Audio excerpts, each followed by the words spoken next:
get much for $5 these days, unless... Is that a real song? I think she liked it. Your choice of sandwich plus all this for just $5 is worth celebrating. Choose wisely. Choose Wendy's Piggy Bag. Hi, this is JJ Roberts from Huntington, and when I'm back home, you will find me at my local Par-Mar store. We had that thundering herd pride at your local Par-Mar stores. We are over 200 stores strong and growing. Download the Par-Mar app for even more savings and sign up for the Par-Mar rewards card. Whether it's food, gas, or groceries, we have you covered. We are Marshall, and we are Par-Mar stores. If there's not a Par-Mar store near you now, there will be soon. Did you know when you send or receive a text message, you take your eyes off the road for 5 seconds at 55 miles per hour? That's like driving more than the length of a football field blindfolded. As a result, thousands of people die every year in crashes related to distracted driving. That's why we're cracking down on people who text or use their smartphones while driving. We would rather you cross the goal line alive. Law enforcement officers write tickets to save lives. Don't text and drive. Barboursville Fall Fest 2023 is coming. Wednesday, September 27th through September the 30th. Carnival rides Wednesday through Saturday and the parade on Thursday. Friday night, September 29th, it's Burning Ridge and Madhouse. And on Saturday, September 30th, the Village of Barboursville welcomes country superstar Chris Cagle live. Chris Cagle. There'll be arts and crafts, the car show, and so much more. Fall Fest 2023 in the Village of Barboursville, September 27th through the 30th. Rivalry matchup between the defending AAA state champion Huntington Highlanders and the visiting Cabell Midland Knights. I'm Christian Palmer, welcomed alongside by Woody Woodrum. Woody, it's always high energy and high intensity when these two teams play. I don't anticipate anything different in tonight's game. No, absolutely not. The battle for the Shield is sometimes just as intense as the battles in the playoff is, and they're not playing for the Shield then, but it still feels like a win if you win both of them in the same year. And Huntington has done a good job of that the last few years. They've won the last 3 games, and honestly, at home, they've been very good. They've been 9-5 in this series because at Midland, they're down to 5 of 12 and 12 for Midland. So they've always had a nice home field standing. Huntington is looking to extend not only its regular season win streak, which is at 20, along with its home game winning streak, which is also at 20 now. So both those can be advanced tonight. And, you can't catch yourself looking ahead either. If you get up a touchdown or two, can't pull back because this team, they'll come back on you. They can throw the ball some, and their offense is mostly based on the run, but they're going to try to surprise you every now and then and maybe hit a long ball. So you've got to stay on your toes from start to finish against this Midland team. And let's talk a little bit more about this Midland team, Woody. 7-1 on the season, but they're coming off of their first loss, a 31-28 loss to Hurricane that happened on a last-second field goal. That game was as close as could be. Yeah, absolutely. It was more like a playoff game. It really had that kind of feel to it. And, it's funny in that series, the visiting team has won a lot more times than the home team did, although Hurricane got the win and hosted Midland last week. Robert Shockey's a guy who's very familiar to this Huntington team because he lined up last year for the Patriots at Parkersburg South in the state championship, and that day they got after him pretty hard, and I think they're thinking, hey, who are the main guys? Well, Robert Shockey and Curtis Jones. Yeah, a couple of familiar faces for Huntington. Yeah, because Curtis Jones was here a couple of years ago. So I always thought he looked outstanding at defensive end, outside linebacker, which is where he's at now, as well as running back. He's committed to WVU, even though his dad, Curtis Jones Sr., played for the Thundering Herd. So they got to feel good about that, though, and also Herd fans, they want to keep an eye on Michael Lunsford. He's committed to the Herd. He's going to join like Logan Osborne, some of those other local products in the Herd's offensive line. So I think it's a nice matchup, two teams that really are ready to get after each other. Yes, they really are. Now let's switch gears and talk a little bit more about the Huntington Highlanders, 7-0 on the season and outscoring their opponents, Woody, 403-41. Just dominating every single game this season. I mean, Parkersburg was so hepped up to score that final touchdown last week. I mean, they were driving in the last 5 minutes of the game, and you could just tell their kids, they wanted to say, we were the team that put 21 points on Huntington. I don't think it bothered the starters who were mostly out late in the game. And so, it's still, though, it's a crazy amount of points per game. Huntington's averaging 56.7 or 57.6 points per game, and they allow 5.9 per game. How about those averages? Yeah, I mean, that's so ludicrous. You'd almost think we made that up, but they're plus 51 over their opponents, and those are crazy numbers to talk about. But they've been good all year. They've beaten the best, and they've beaten some of the teams that aren't very good. But those are teams in the league, and you have to play those league games. So South Charleston, it was 86-0 at halftime, and nobody scored anymore. Capital, Riverside, 58-0, 77-0. And in Beckley here, 49-0, 2 weeks. So they've scored 49 points 2 weeks in a row. And, it doesn't feel like it was enough on offense. And they're missing Dwayne Harris, too, tonight. He missed last week. Still getting that leg worked on. I think they're hoping to get him back by Hurricane. He definitely is not dressing tonight.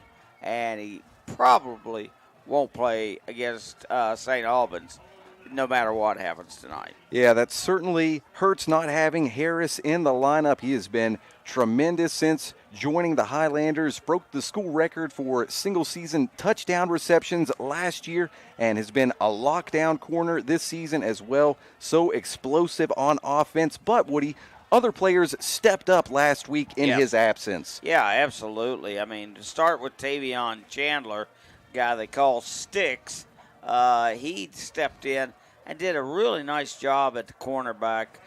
He had 5 tackles, 1 special team tackle, 1 fumble forced last week.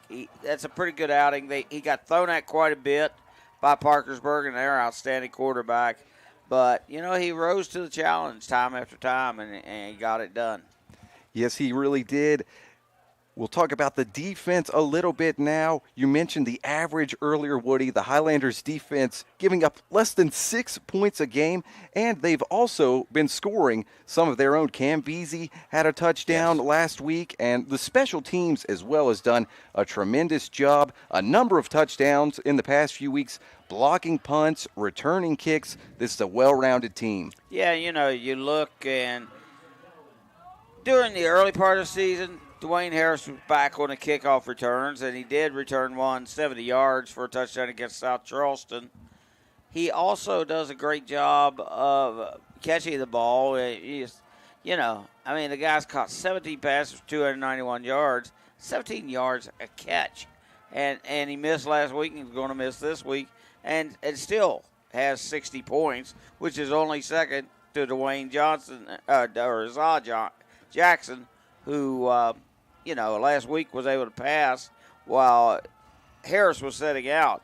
I'm sure that spurred Harris to try to work harder this week because he saw a guy who in Zah has 4 returns of punts for 126 yards. That's almost 32 yards per punt return. And kickoffs, he's been just as deadly. He's got 254 and, averages 27 yards per return. So, and you've also got Mikey Johnson, who went 75 yards for a touchdown. You've got guys like Reese and Dean, and they've had a few, but Reese has a touchdown return of a kickoff against South Charleston as well. So, a lot of numbers were put up against South Charleston, and that was a long time ago. That was the second game of the season. But, they had an early break again, and I think after that game, they kind of went back and they worked on themselves. And since then, they've only given up 13 to GW and 21 to Parkersburg on the road. And let's talk a little bit about the matchup history with these two teams, Woody. Always exciting when you've got the battle for the Shield. Huntington has won the last 3 games, a 41-21 win last season. I was really upset because that was the only game that I missed last year. So it's such a good contest every season. But, tell our listeners and viewers a little bit about last season's game. Yeah, it was such a back-and-forth game, and one of the touchdowns came when they threw a ball right at the end of the half. And it was like a 50-yard strike, straight down the line, receiver hanging his toes over the line, reached out and caught it. And I thought, why are they not letting this player throw more? But that quarterback moved on. And now, you got a different guy in his place in Robert Shockey, who's a one-shot guy. The backup is going to be number 8, Mason Salmons. If that name sounds familiar, it's because he's the coach's son. So he's going to step in next year and probably have a 3-yard run as long as everything goes well. But, last year's game was a nail-biter and a tough one down the stretch. And Huntington really got after him hard in that game. And then, they've also won twice here in 2021, both in the regular season and in the postseason, and did that same thing in 17. They won here, and 18 in the playoffs they won here. So it's been a very good rivalry here for Huntington, and I think they like having the big crowd. We got a tremendous crowd tonight, even with the threat of rain and all that. So we look out there, and they say that I believe Huntington won the toss and probably deferred.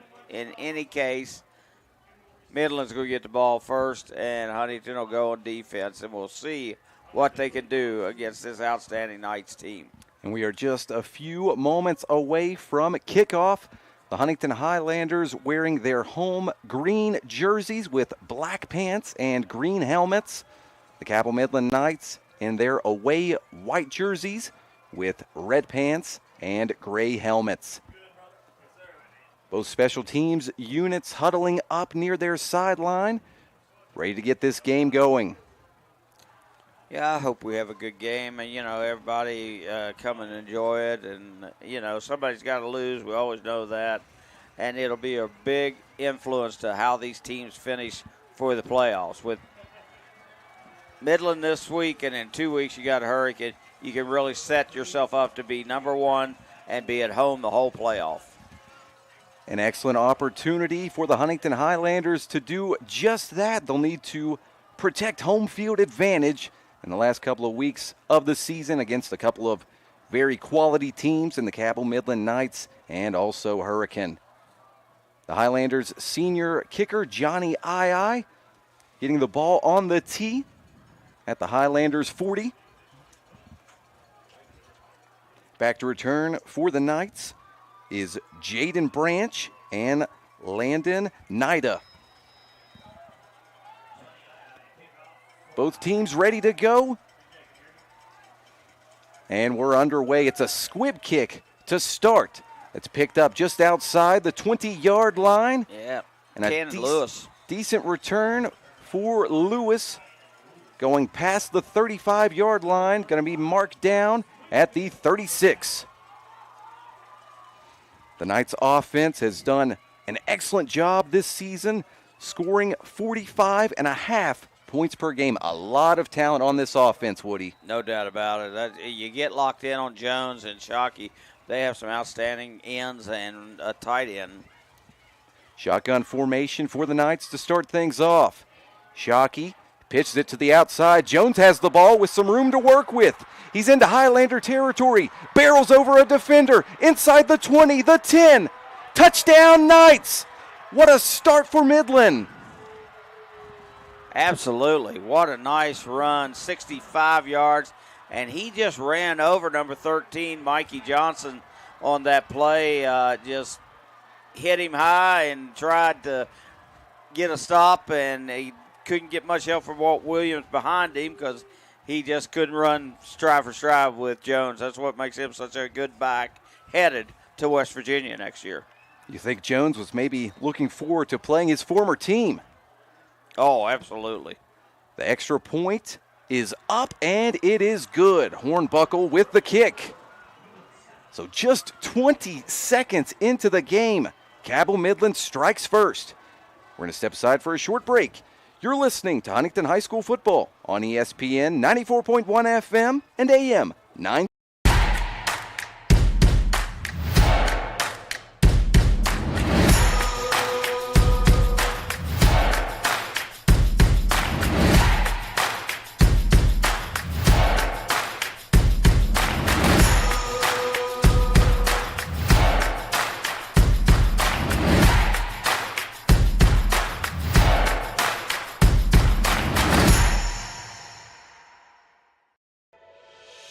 Hi, I'm Doug Nestor. I'm from Canova, West Virginia, and when I'm back home, you can find me at my local Par-Mar store. We have that gold and blue pride at your local Par-Mar store. We are coming to your neighborhood soon. West Virginia, Kentucky, Ohio, Pennsylvania, and Maryland, we have you covered. Download the Par-Mar app and sign up for the Par-Mar rewards card. Food, gas, groceries, and more, we are gold and blue proud, and we are Par-Mar stores. If there's not a Par-Mar store near you now, there will be soon. Return. Yep. They may not kick to Zaw Jackson either.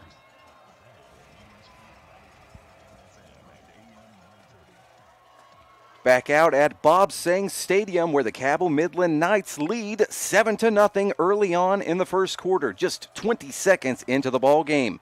Hornbuckle with the boot down the field. A strong kick lands in the end zone for the touchback. Huntington will start this drive on its own 20-yard line. Exactly 20 seconds into the game, the Knights did not need much time to strike. Curtis Jones with a 64-yard run to the house to start this game. The Highlander offense. Going to start with Graves, the tail black. And that is something to keep an eye on as... But Zaw Jackson's in the slot. Yes, Wayne Harris is out, so maybe trying to get both the talented backs in. And it's going to be a carry for Graves to start the game. Short run, picks up a yard. Yeah, 77 was in on that tackle for the Knights. That is Braden Armstead. Give him an extra yard. 2-yard pickup on first down. Makes it 2nd and 8.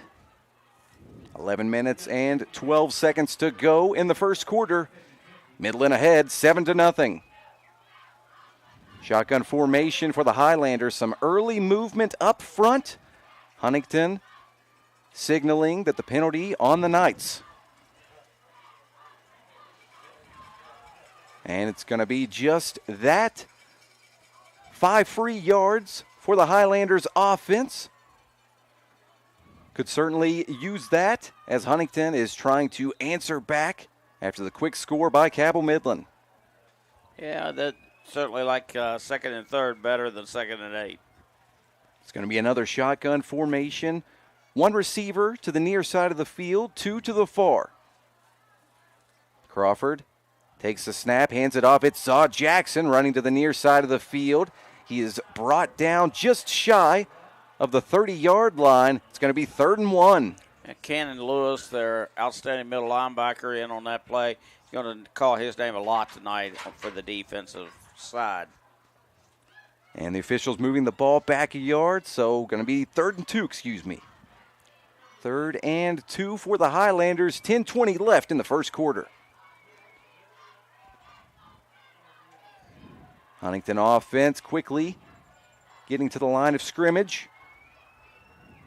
Jackson in the game at running back. And Fumble. The ball is lost. It's still free. Crawford tries to grab it, and the Knights have it. Cannon Lewis, number 27, finally came up. Nobody fell on it. Everybody was trying to pick it up and score. And Lewis, he did what you're supposed to do. You fall on the fumble and set up your offense, and what a big turnover. Crawford never had that ball, didn't get a good hold of it. Zaw tried to grab a hold of it as well, and then a bunch of guys did on the turf, but Midland ends up with it. A great break for the Knights, who will look to add to their lead. If you're just now joining us, 7-0. after a touchdown by Curtis Jones. Under 10 minutes to go in the first quarter. Shockey sends a man in motion, hands it off. It's Jones who is swallowed up quickly. He's able to pick up a couple of yards on first down. Up there quickly is Max Boren, who's really come along. Sophomore, didn't play much early in the season, but that's his 21st tackle of the season. 2nd and 9 for the Knights. Jones able to fall forward for a short pickup. Now a stoppage on the field. Wonder if there is potentially an equipment issue. Seems like you see those earlier in the contest rather than late. Yeah, you know, we've seen a lot this year. It's really been kind of funny how often we've seen. I think it's, you know, it's either not having a mouthpiece in or it's not having your knee pads, something on like that. So it'll be 2nd and 9 when we resume play. Shockey walking over toward his sideline. Yeah. Not sure if he was the one that needed to adjust his equipment or just wanted to get a couple of extra words in with his coach while he had some time. Very large discussion with one of the guys on the chain crew. No? I'm not sure who that guy is exactly. He's standing on the far sideline. And they had a long talk with him. Yeah, a bit of an odd stop, but play ready to resume. 2nd and 9 for the Knights on the Highlanders 25. Shockey takes the snap, gives it to Jones, running up the middle. He's going to be brought down close to the 21-yard line. Yeah, Cam Veazey and Landon Miller on that stop. It's a 4-yard pickup. That'll make it 3rd and 5. Just over 9 minutes to go in the first. Midland leads 7-0. Huntington defense looking for a stop. They've done an excellent job this season of bending but not breaking. The Knights looking toward their sideline for the play call. Getting set now at the line of scrimmage for Clock this down to 2. Crucial 3rd down. Jones gets the pitch, running to his right, inside the 15, and knocked down near the 10. It's another first down for the Knights. 22, Walt Williams kept it from being a touchdown that time. An excellent tackle by Walt Williams, the senior linebacker. First and goal right at the 10. So that's an 11-yard pickup for Jones and the Knights. Midland, a very run-heavy team. He's got 4 carries for 80 yards and 1 touchdown already. Shockey keeps it himself this time, running into the end zone for the touchdown. Didn't look like Huntington had anyone that even hit the quarterback. They just were not at all set for the quarterback to run the keeper. They all locked in on Jones with a 10-yard run, and Shockey takes the bow that time. Shockey does a really good job of reading the defense, knowing when to keep the ball and when to hand it off. Sure does. I mean, it's been outstanding. Hornbuckle on for the extra point. His kick is up, and it is good. A quick start for the Cabell Midland Knights. They lead 14-0 with just over 8 minutes to go in the first quarter. We're going to step aside for another short break. You're listening to Huntington High School football on ESPN 94.1 FM and AM 930. Ready to unlock a future filled with remarkable pay, unbeatable benefits, and unparalleled satisfaction? Imagine embarking on a journey that offers you a college-level education without the weight of debt, all while earning a steady income. Look no further than the West Virginia Building and Construction Trades Apprenticeship Programs. Join us, and together, let's build a future that's brighter and stronger. Go to actwv.org to apply today. The West Virginia Building and Construction Trades, where the future is forged. At Glenville State University, you can discover friends to last a lifetime, professors who broaden your perspective, and the skills and education for future success in a small town environment.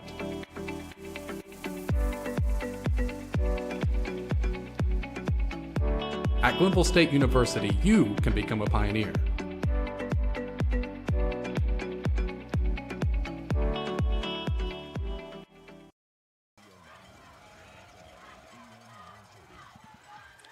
Back out to Bob Sang Stadium where Zaw Jackson catches a kick at the 1-yard line. He's running to the far side of the field, finding some space past the 20, 25, and hit hard near the 30-yard line. Kicker makes the tackle that time. Nice job by Hornbuckle. We've seen Johnny I do that a couple of times this season, and Hornbuckle not afraid to throw his pads in there. Does a great job of making the tackle before Zaw got too far down the field. Yeah, good return of 29 yards, so not bad at all. So the Highlanders will start on their own 30-yard line. It's a quick turnover on Huntington's first offensive possession. The offense really would like to put some points on the board after falling down 14-0 quickly. Crawford takes the shotgun snap, fires it to Wilson on the near side of the field, and he's brought down in the backfield. Number 11 coming up and making the stop is Landon Nida. He plays one of the safety positions. It's a loss of 1 on first down, make it 2nd and 11. Just over 7.5 minutes to go in the first quarter. Midland ahead 14-0. Crawford leading the offense to the line of scrimmage. Shotgun formation, 2 receivers to the far side of the field, 1 to the near side. Crawford sends a man in motion, early movement by the Highlanders. Wait for the official word, but pretty evident that penalty is going to be on Huntington. It's a false start on the offense. Move them back 5, 2nd and 16. What can go wrong is going wrong right now for Huntington. Yeah, not really much at all going well. One-play drive for a touchdown for the Knights, and then a quick turnover for Huntington. Then Midland right back down the field in the end zone. Huntington needs an answer. Jackson sent in motion. Crawford looks to pass, fires to the far side of the field, but the pass incomplete. Was looking for Wilson again. Maybe Wilson and Crawford, not the greatest communication there. Thought he was going to zig and he zagged, pass a little behind. Well, you know, with the battle for the Shield, with Huntington being number 1 and Cabell Midland being number 3, there's going to be a lot of tension in this. I saw one of their officials, Wilson was being covered on the far side by a young man, Jaden Branch, and he went over and talked to him a little bit, kind of like, hey, let's just keep it all here. 3rd and 16, Crawford has some pressure, rolls out of it, looks downfield, has a man, it's Zaw Jackson. Did he tap the toes on the sideline? It looks like he did. Might not quite have the first down, depends on where the spot is. Waiting for the ball to be placed. It is right at the first down marker. Needed 16, got 16 exactly. Really great catch by Zaw Jackson. And if you haven't watched or listened to many Huntington games, that's the Highlanders running back right there, Zaw Jackson, making a great catch on Huntington's sideline. 1st and 10 at the 40. Crawford passes again over the middle. Marshall Christus. A nice catch and run by the tight end into Midland territory from the 40 to the 40. My goodness, we have a tight end catch. That hasn't happened very much. Here's a penalty. Wait and see what the call is. The Huntington offense walking backward. The penalty is on Huntington High. Yeah, I believe it was an ineligible receiver downfield. 5-yard penalty wipes out a big gain of nearly 30 yards. So instead, Huntington will move back 5 yards. 1st and 15. The ball on the Highlanders 35. And sometimes when it takes too long to get the pass out, those linemen start to drift a little bit. Tough spot to be in for the linemen. But 1st and 15, they still got the first down. Must have been after the play. Crawford with a similar play hit Wilson in the hands, but the pass hits the turf. Incompletion will stop the clock with 6 minutes and 21 seconds left in the first quarter. Ball was a little behind Wilson, but he is so athletic. You almost expect him to make every play, and he's just a sophomore. Wilson does a lot for this Highlander team. He's the punter, has got a lot more looks on offense lately, and he's produced. 2nd and 15. Shotgun formation. 4 players to the far side of the field.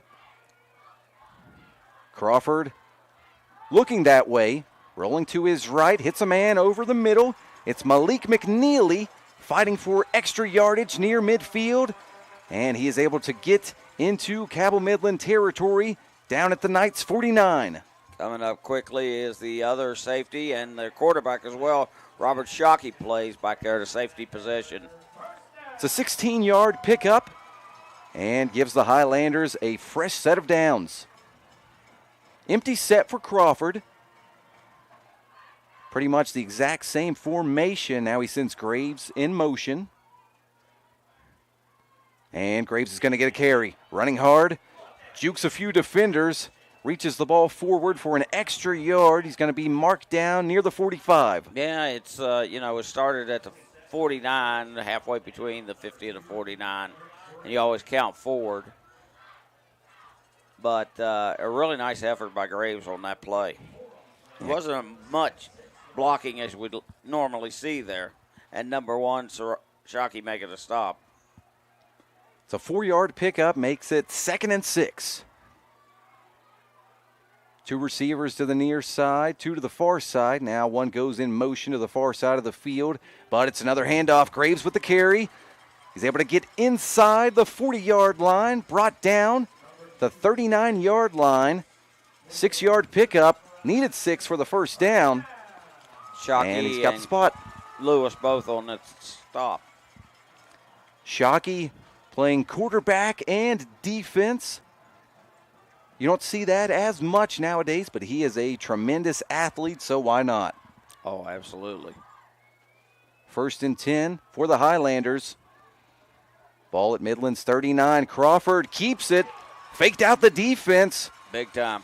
Nice run for Crawford. He's close to another first down. He hasn't used his running ability as much as maybe they would like. That's something we keep an eye on all night. Crawford did have an excellent performance last week, was responsible for 4 touchdowns, 3 touchdown passes, and a touchdown rush. He's going to be just shy of the line to gain. 9-yard pickup makes it 2nd and 1. 4 minutes and 12 seconds left in the first quarter. Midland leads 14-0. Crawford takes the shotgun snap, pitches it to the outside. It's Zod Jackson looking for some blocking. Not a whole lot, but he just runs right into the defense and forward for the first down. Taken down finally by number 3. That's Michael Lunsford, who even at 245 pounds plays nose guard. They're not huge on that side of the ball on either of their lines, and they have a lot of youth there. They're going to be good for a while. They got 3 starting linemen on offense who are all sophomores. A lot of talent up front for the Cabell Midland Knights. Another first down for Huntington High. Crawford throws one over the middle looking for McNeely, but a little off target. Yeah, nearly intercepted by number 9 in the secondary. That's Ray Williams. He's a linebacker who jump in and out some. Game clock stops with just over 3.5 minutes to go in the first quarter. Incompletion brings up 2nd and 10. Substitution for Huntington as Jamari Tubbs exits and Mikey Johnson enters the game. Mikey Johnson, a player who just played basketball his first couple of years in high school, playing football this year, and he's done a great job. And yes, there he is with a reception on the outside. Tries to leap over a defender. Might have got a couple of extra yards there. Yeah, I think Ray Williams got him again for the stop, but a really good block there by number 8 for Huntington. That's Markel Jones, the tight end, and that sprung him for the extra yardage. It's a 3-yard pickup. That'll make it 3rd and 7. 3 minutes and 10 seconds to go in the first quarter. Huntington High looking for its first score. 2 receivers to the near side of the field, 2 to the far. Graves in at running back, and he's going to get the ball on a swing pass. The far side of the field, he's able to pick up a couple of yards, but he's going to be shy of the line to gain. He's going to be marked down right about the 17-yard line. Ray Williams again making the tackle. He's been all over the place. He's had 3 consecutive plays in a row, a pass breakup and 2 tackles. He is putting his fingerprints all over this game. It's 4th down, 4th and 3. Huntington's going to go for it. However, the Cabell Midland Knights able to request a timeout just before the Highlanders got the snap off. We'll keep it here. I'm kind of surprised by Midland taking a timeout on 4th down, but I guess they want to make sure. Huntington's very good on 3rd and 4th down. On 3rd down, they are 17 of 33. That's 52%. But on 4th down, that's only the 3rd time they've gone this year. They're 2 for 2 so far. Batting 100, not too bad. I wonder, though, Woody, if mainly this is a momentum thing. Cabell Midland just grabbing right a hold of momentum early on and taking, not a death grip, but taking a firm grip on it with a one-play touchdown, another score, and this is a pivotal moment. Yeah, I think they're just trying to catch their breath going backwards, but it's also, let's take the crowd out of it a little bit. It probably won't swing one way or the other if Huntington makes it. This crowd on our side of the field will be happy. If Midland gets the stop, the folks over there in red are going to jump around and have a good time themselves. About to find out what happens on this 4th down. 3 yards to go for the Highlanders.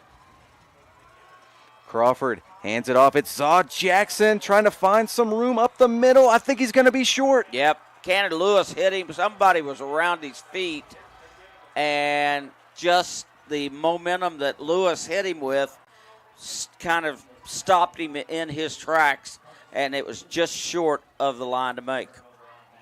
A big stop for the Knights defense, and the Highlanders still scoreless as we get closer to the end of the first quarter. Still 2 minutes and 43 seconds to go.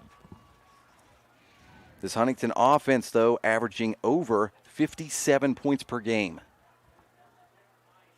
Still a goose egg on the scoreboard for the time being. 1st and 10 for the Knights. Starting at their own 16. And it's going to be a handoff. Curtis Jones gets it. Some tough running, then a spin move. He's got the first down and a couple extra yards. Yeah, Landon Miller made a tackle eventually, but let him spin by him. Had to chase him down from behind, not before he had a first down already locked up. It's going to be marked down right at the 30-yard line, so a 14-yard pickup. Jones doing an excellent job early on. Yeah, he's really been something. He's got 5 carries for 94 yards. Tremendous output from him, and the first quarter not even over. It's a quick hitter on the outside. The Knights get a decent gain on first down, and with the reception, Miles Metter, who played for the Highlanders last season. Right. He's going to be marked down just shy of the 40-yard line. Picks up about 9.5. 2nd and short.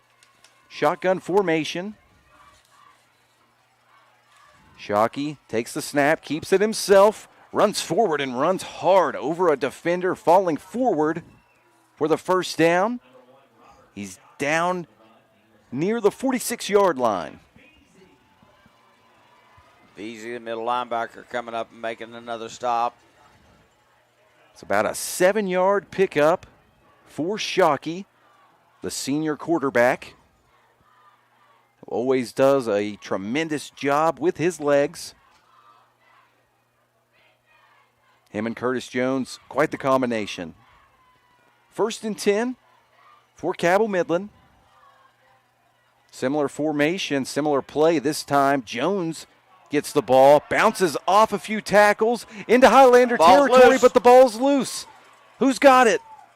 It looks like somebody on the bottom of the pile. Number 6 came up with the ball for Midland. That is Zach Ramey. Ramey with the recovery at Huntington's 46-yard line. Yeah. From the 46 to the 46. So 8-yard pickup, 2nd and 2. 45 seconds to go in the first quarter. Midland still leads by 2 touchdowns. Shockey sends a man in motion, takes the snap, hands it off to Jones, and he's swallowed up in the backfield, loses a few yards. Yeah, looks like Markel Jones down at the bottom of the pile. I think he had some help from his friend Robbie Martin that time. It's a loss of 2, so that'll make it 3rd and 4. It's the first thing that hasn't worked so far for Midland in this first quarter. Just 5 seconds to go on the game clock. Midland trying to get set quick. No. They're not going to be able to get the play off. So that'll do it for the first quarter of play. A great quarter for the Cabell Midland Knights. The Knights lead 14-0 after 12 minutes of play. We're going to step aside for a short break. You're listening to Huntington High School football on ESPN 94.1 FM and AM 930.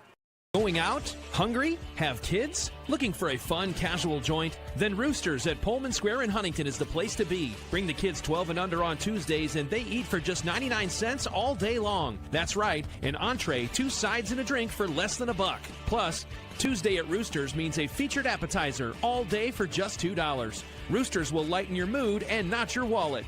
And you can always enjoy your favorite sports on Roosters 40 TVs. Roosters at Pullman Square in Huntington. A fun, casual joint. I care. I care.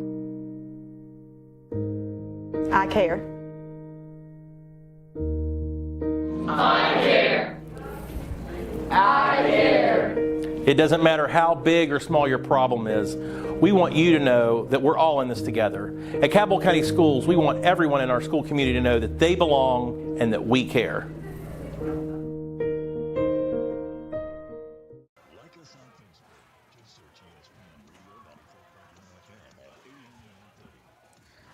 The second quarter just about to begin here at Bob Sang Stadium, where the Cabell Midland Knights lead 14-0 over the Huntington Highlanders. We're going to pick things back up with a 3rd and 4 for the Cabell Midland Knights, with the ball just into Highlander territory. The ball at Huntington's 48-yard line. Jones gets the carry, goes right through the defense. He's got the first down inside the 40, down at the 39-yard line. He was tripped by Max Boren at the line, but got his hand down and kept his balance just enough to pick up the first down. It was a really good run. You know, they seem to be playing in a different gear than Huntington is. Kind of reminds me of last night, the way that JMU attacked the herd really hard and got them behind the 8 ball. No, I agree completely. 9-yard pickup for Jones, and he gets the ball again. 1st and 10, running to the far side of the field. He's got great blocking, and he's going to go into the end zone. Touchdown, Knights. 39-yard run to the end zone by Curtis Jones. My goodness, what a performance by the senior in the first half. I'll tell you what, he is flat rolling tonight. That's 131 yards rushing on 7 carries. And 2 touchdowns now as well. 2 lengthy touchdowns. A 39-yard run to the end zone and a 64-yard run to the end zone. Midland ahead 20-0. Hornbuckle on to tack on the extra point. His kick up, and it is good. We're going to step aside for another quick break. 30 seconds into the second quarter, Midland leads 21-0. You're listening to Huntington High School football on ESPN 94.1 FM and AM 930. The relationship between a lawyer and a client is based on trust. Over the years, we've been entrusted with some of the biggest cases in West Virginia. That's because we have a track record of success and getting exceptional results. we built a reputation as one of the go-to law firms throughout the state of West Virginia. We're proud of the reputation we've earned in the community for providing exceptional, aggressive legal representation. When you hire my law firm, you don't get excuses, you get results.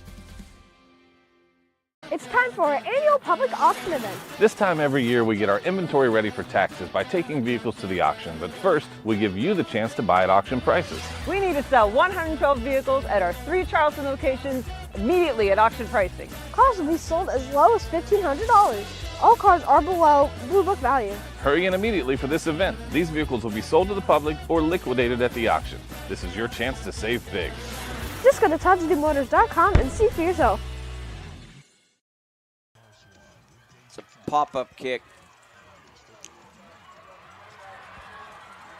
And back out to Bob Sang Stadium.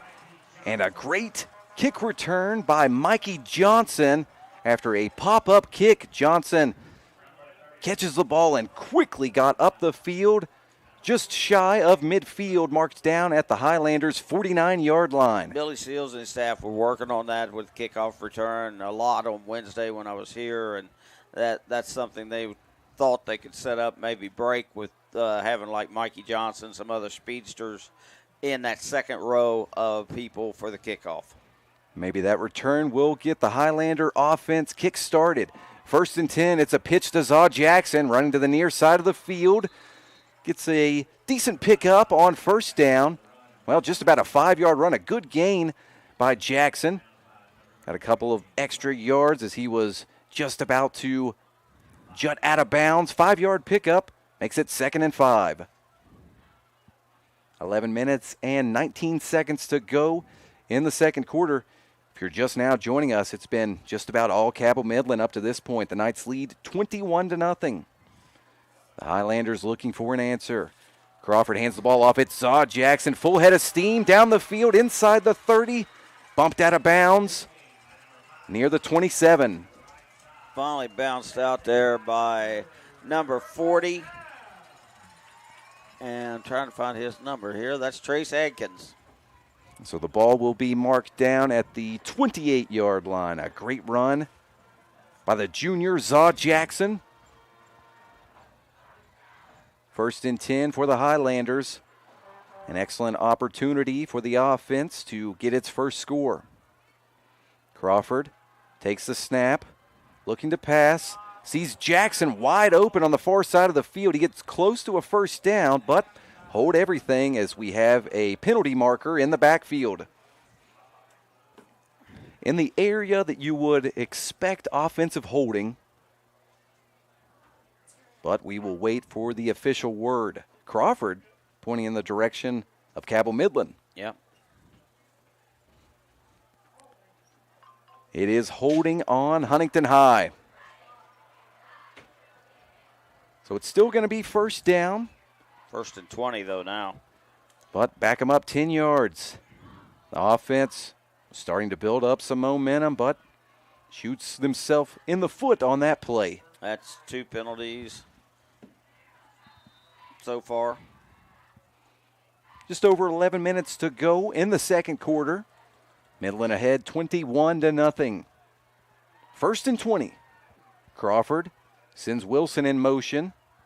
Fires it to the near side of the field. Off the hands of Malik McNeely. Had to stretch out his hands to try and make the catch. Just not in sync is Avante Crawford with his pass catchers at the moment. Very close call on that play as McNeely had some room to work with. Yeah, he sure did. Just unable to hook up so far. 2nd and 20. Shotgun formation, 2 receivers to the near side of the field, 2 to the far.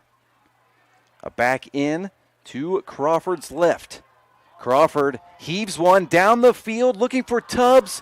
Tubbs spinning around trying to make the catch, but the pass falls incomplete, out of bounds. I couldn't tell for sure that the cornerback, Caden Bowen, might have got a hand on that right at the end, but Tubbs got turned around so much. I mean, he actually did a pirouette and came around 360. And just when he got his hands off the ball, I don't think he was aware of where the ball was into relation of him, and it just wasn't going to come down as a catch. Yeah, a little difficult to do all of that at once. Yes. 3rd and 20. Crawford back to pass, has some pressure, escaping to his left, throws the ball down the field near the end zone, jump ball. Does somebody have it? I don't know. Wilson has the ball, no signal yet. Has Tavion Wilson scored? Well, now, what the refs are probably talking, did the ball hit the ground? Incomplete pass is called. Joy in one stand for the Midland fans, and in the home stands, boos everywhere. Yeah, it's tough to lose a touchdown, and it's especially tough when the official's decision is what takes it away from you. But the receiver, the referee on the far side, he didn't see the ball, so he came to the guy on this side of the field, on the home side, and he said, did you see it well enough to make the call? And he says, I saw it hit the ground, or whatever, they said.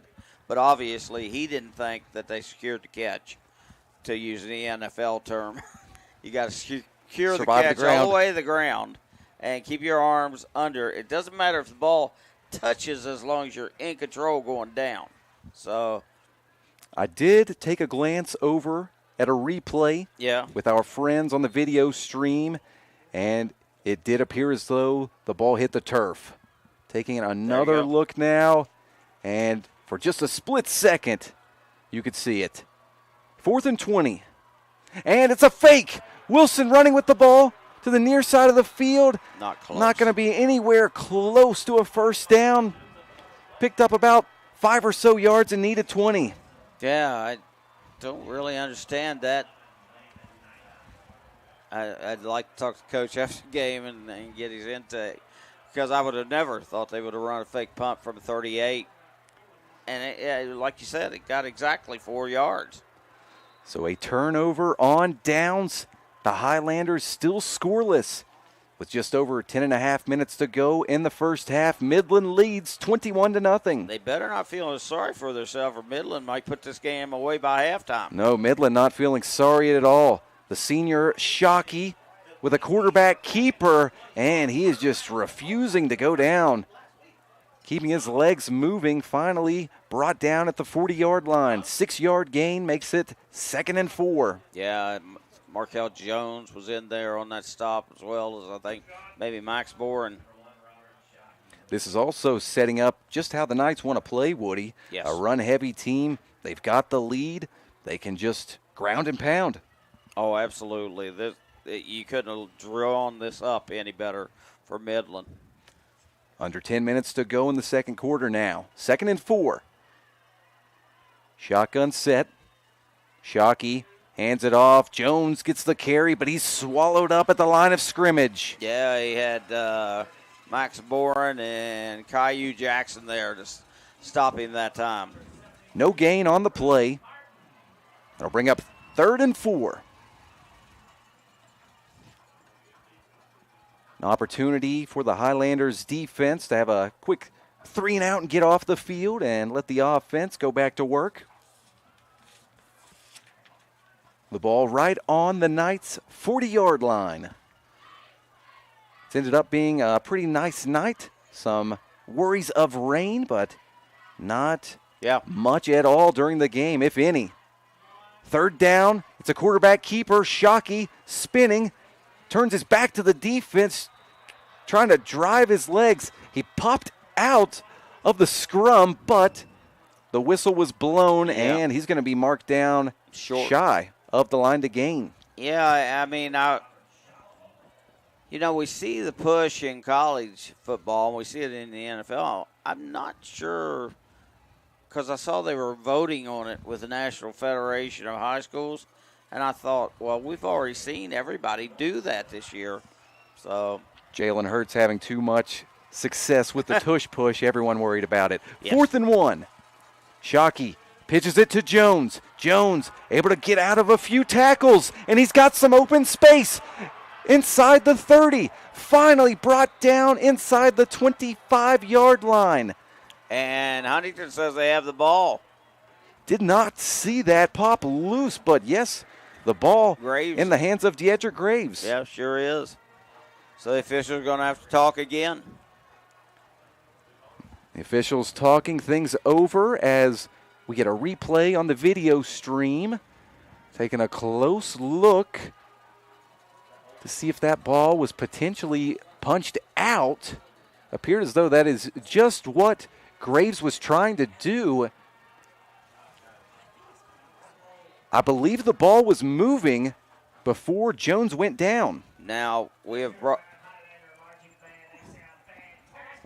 the ball back to the 34. Hey, I'm not real sure. It was 4th and 1 on that play. They've moved the ball all the way back to the 34 where they're going to punt. Did not see a penalty marker down, but every indication that the Knights took some sort of penalty. The punt, not too much height on it. Not the best distance, but goes out of bounds at the Highlanders' 42-yard line. A lot of pressure, though, on that kick as well. Something that Huntington has done a lot this year. Just 24 yards on that punt. Again, I can't imagine what led them to bring the ball all the way back to the 34. It was 4th and 1 at the 43. It seemed like if you had a penalty, they would go backwards. Not certain. I don't have any idea what happened there. However, the Highlanders get the ball back. Yeah. 1st and 10 for Huntington High with the ball at their own 42. It's Zaw Jackson with the carry on 1st down, looking for some blocking on the outside. Gets into Midland territory. Nice run by the junior running back. Great block by Tavion Wilson out there to pop him around the first guy, and then he kicked the Jets in, gains the 1st down all the way to the Midland 43. So about a 15-yard pickup by Zaw Jackson. 7 minutes and 41 seconds left in the first half of play. Midland still ahead, 21-0. Crawford takes a shotgun snap, hands it off. It's Graves with the carry, running to the near side of the field, and he's bumped out of bounds after a short pickup. Wait to see where he was marked out of bounds at. Ball's going to be marked down at the 41-yard line. So a gain of a couple for Graves. Graves with 4 carries so far, and he has 14 yards. Law Jackson, 4 carries, 39 yards. 2-yard pickup makes it 2nd and 8. Crawford passes, hits McNeely on the near side of the field. A decent gain on 2nd down. He's going to be a little shy of the 1st down marker. The ball marked down at the 35-yard line. 6-yard pickup makes it 3rd and 2. Junior Miles Metters makes the tackle. 7 minutes to go in the second quarter.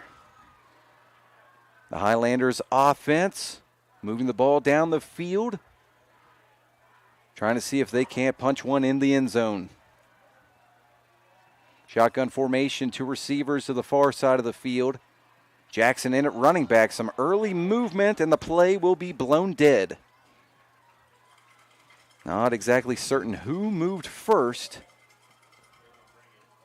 It's encroachment on the defense. A couple of Knights did quickly get into the backfield, so not surprised with the call.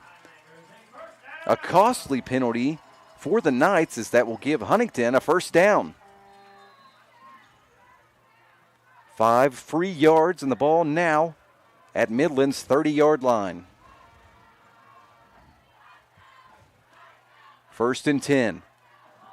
Crawford hands the ball off. Zaw Jackson running up the middle, not much room to work with. He gets about a yard. 51 coming up with the stop there is Braylon Ryder, a senior at 6'1", 205, but he had real good quick, so he got off the ball quickly and got into the backfield for the hit for 0 yards. Yeah, Midland doing an excellent job of timing up the snap and getting some pressure from the edges. Just over 6 minutes to go in the quarter. Crawford looks to pass on 2nd and long. Hits Zod Jackson near the 25, and he's brought down hard. Yeah, you got the Bulldog throw down on his head, and some of the Huntington players reacted to that not very well. No, certainly not when you have one of your team captains get hit like that. You cannot like that sight. However, about a 5-yard gain makes it 3rd and 5. Jackson remains in the game. Wayne Harris, one of the Highlanders' best players, already out of this game. Would certainly hate to see Zod Jackson exit as well. 3rd and 5. Deidrick Graves gets it on a backward pass. Graves fighting for the first down marker, and he's able to reach forward for enough. A late flag on the play near the 15-yard line on the near side of the field. I think that was maybe on the defender. Not sure. Still awaiting the call. It's a personal foul, face mask on the defense. Graves, a tough back to bring down. Yeah. Midland just trying to grab a hold of anything and got the face mask. That moves the ball all the way to the 9-yard line where it'll be 1st and goal. 1st and goal for the Highlanders with just over 5 minutes left in this first half.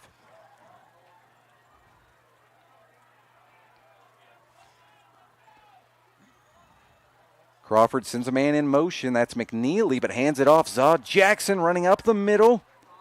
Tough sledding at the moment. He is brought down near the 6-yard line. So it'll be 2nd and goal at the 7, 2-yard pickup. 4.5 minutes to go. Crawford gets the play call. Rejoins the huddle. 2 receivers in for the Highlanders, 1 to the near side of the field, 1 to the far side. Crawford pitches the ball. It's Zod Jackson running hard to the far side of the field, but nowhere to go. No, too many guys there for Midland as they closed on him very quickly, led by number 9, Ray Williams. But there were about 4 other players there as well. You can tell that the Knights have practiced the pursuit drill a couple of times, all just right in their lane, taking the perfect angles and nowhere for Zod to cut back to. 3rd and goal. The ball still on the 7-yard line. Offense getting set at the line of scrimmage. 2 receivers to the near side of the field. Crawford rolls to his right, looking that way. Fires short to Markel Jones, who lowers his shoulder, reaches the ball for the end zone. He's in. He's in, yeah. The ball came out after he crossed the line. Touchdown, Highlanders. Huntington on the board with just over 3.5 minutes to go in the first half. An excellent job by Markel Jones. He doesn't get the ball a whole lot, but you couldn't tell on that play. No, he really ran hard, got it into the end zone for the touchdown. Now, the ball came out once he was in, but... How about that presence of mind as well to reach the ball out? Knew he was going to be just shy.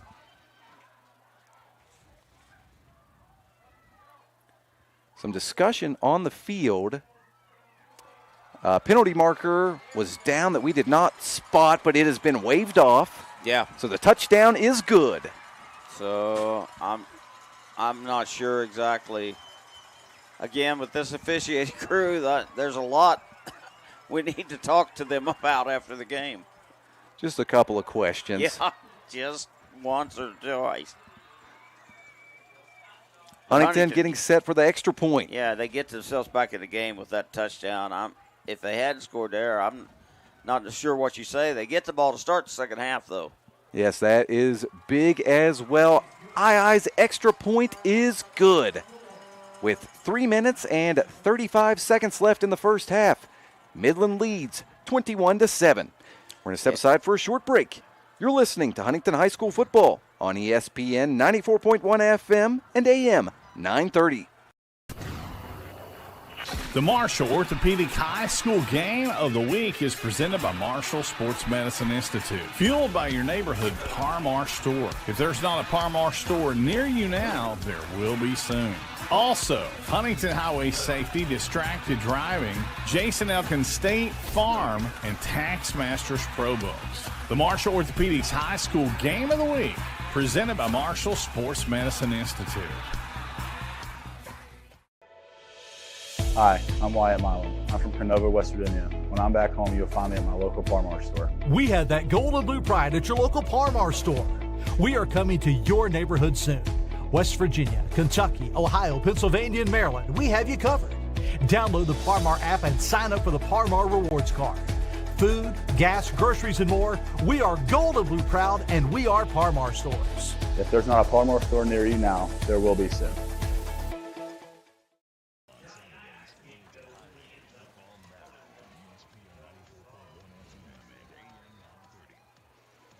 Back out to Bob Seng Stadium where the Huntington Highlanders are on the board.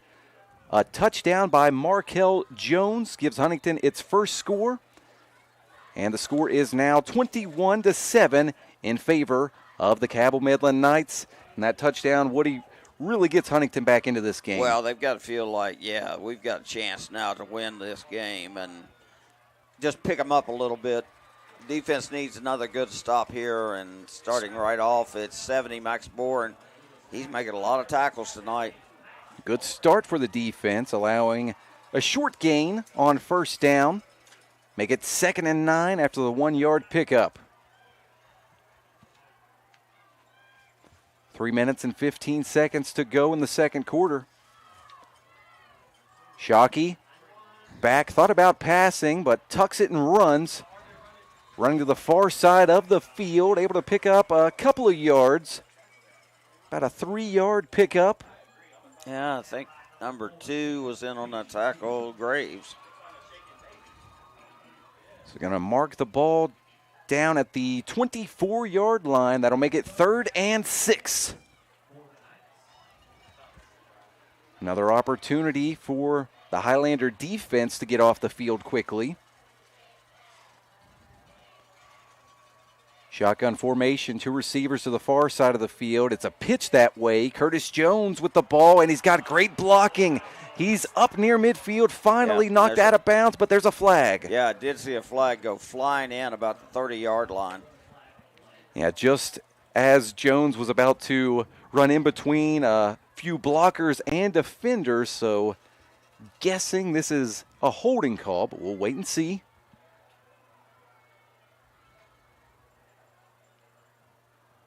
The Highlanders head coach, Billy Seals, going nuts on their sideline at the moment. Yeah, there's a holding call, -10, so that's going to move them way back. And it negates the big run by Curtis Jones. 10-yard penalty from about the 31, moves it back to the 21. So it's going to be 3rd and 8. 3rd and 9. If it's that. Well, he moved it to the 22 after he stepped it off to the 21.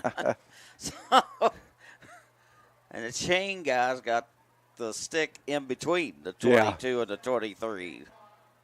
So sometimes it sounds like we're guessing. It might be. Yes. But 3rd and 8, that's what we'll go with for the time being. And they want the clock reset to 2-2, so must have been fans of that show.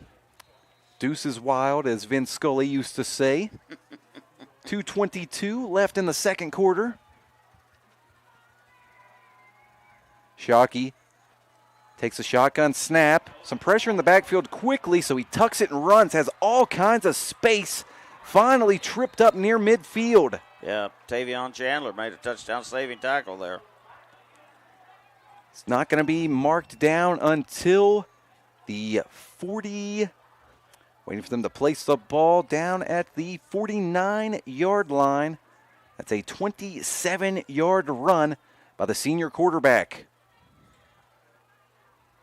1st and 10 for the Knights. Shockey wanting to keep that one again. I'm not certain that Jones wanted to give it away, though. Just kept those arms down on the ball.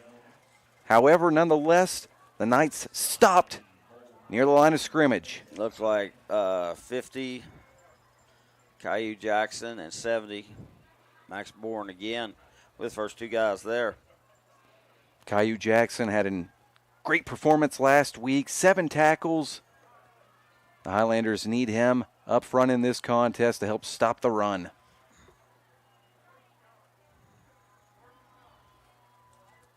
Second and 10. Shockey rolling to his right. Penalty marker down. He just throws the ball out of bounds. Yeah, he was trying to save, from losing any yards, but actually he would have gone out 2 or 3 yards up the field. So, and there is a hold back here, I'm pretty sure. Certainly in the area where you would guess holding, and yes, that's exactly what it is. It's going to back the Knights up. 10-yard penalty, remains 2nd down. That's now 5 penalties on them for minus 45 yards. Penalties starting to add up, and of course you never want to take penalties, but they can cost you in close games like this. Can be a difference maker. So now it's 2nd and 20 back all the way to the 39 of the Knights. And Cabell Midland, a team that likes to stay ahead of the sticks so they can continue to ground and pound, but hey, they'll do it here on 2nd and 20. They did a little kind of a fake it belly and then pitch it out and gave it to the second man coming through there. That was Logan Hobbs on the carry. Decent pickup. It's going to make it 3rd and 13, 7-yard gain. Ball's marked down at 46 now. Appears as though a team requested a timeout, did not see. Okay, it is Huntington requesting the timeout. Well, I'm sure Billy Seals feels like with a 3rd and 13, if they can get a stop here, maybe take another timeout, they'll get the ball back for what could possibly be a last-minute drive for the Highlanders, try to get some points. Huntington, a team that doesn't care too much about time of possession, has scored quickly a lot of times this season, and also a lot of touchdowns on return. So if you just get this stop on 3rd down and force a punt, there's an opportunity to score there.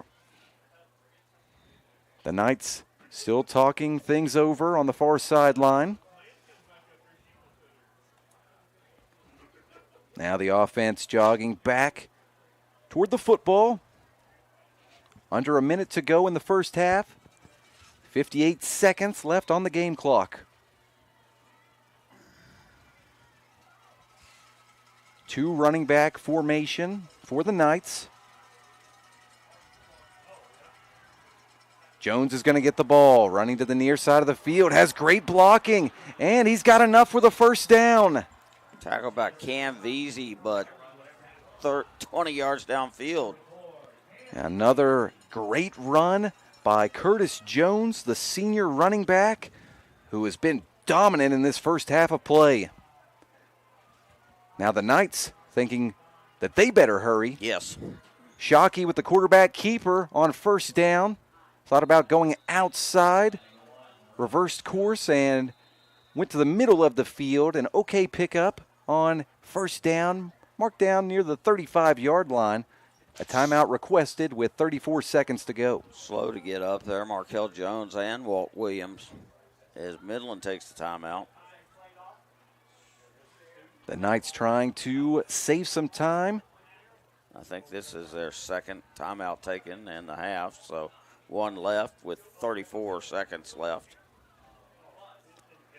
Midland has been running the ball so well this evening, but even when you can run the ball like the Knights do, you can't feel safe with just 34 seconds to go. No, absolutely not. The Knights offense jogging back onto the field after talking things over with head coach Luke Sammons.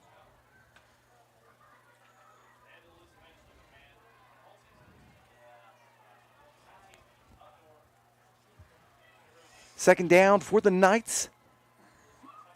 7 yards to go for the first down. 35 yards to go for the end zone.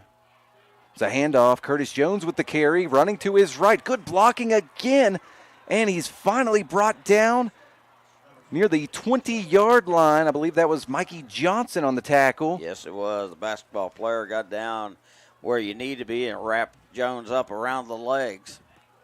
So another good pickup. The clock moving fast. 22 seconds to go. This time Shockey keeps it, and he is tackled quickly by the Highlanders. Huntington signaling that they've got the ball. Let's see what the officials say. And they say it's Highlander football. What a change of events.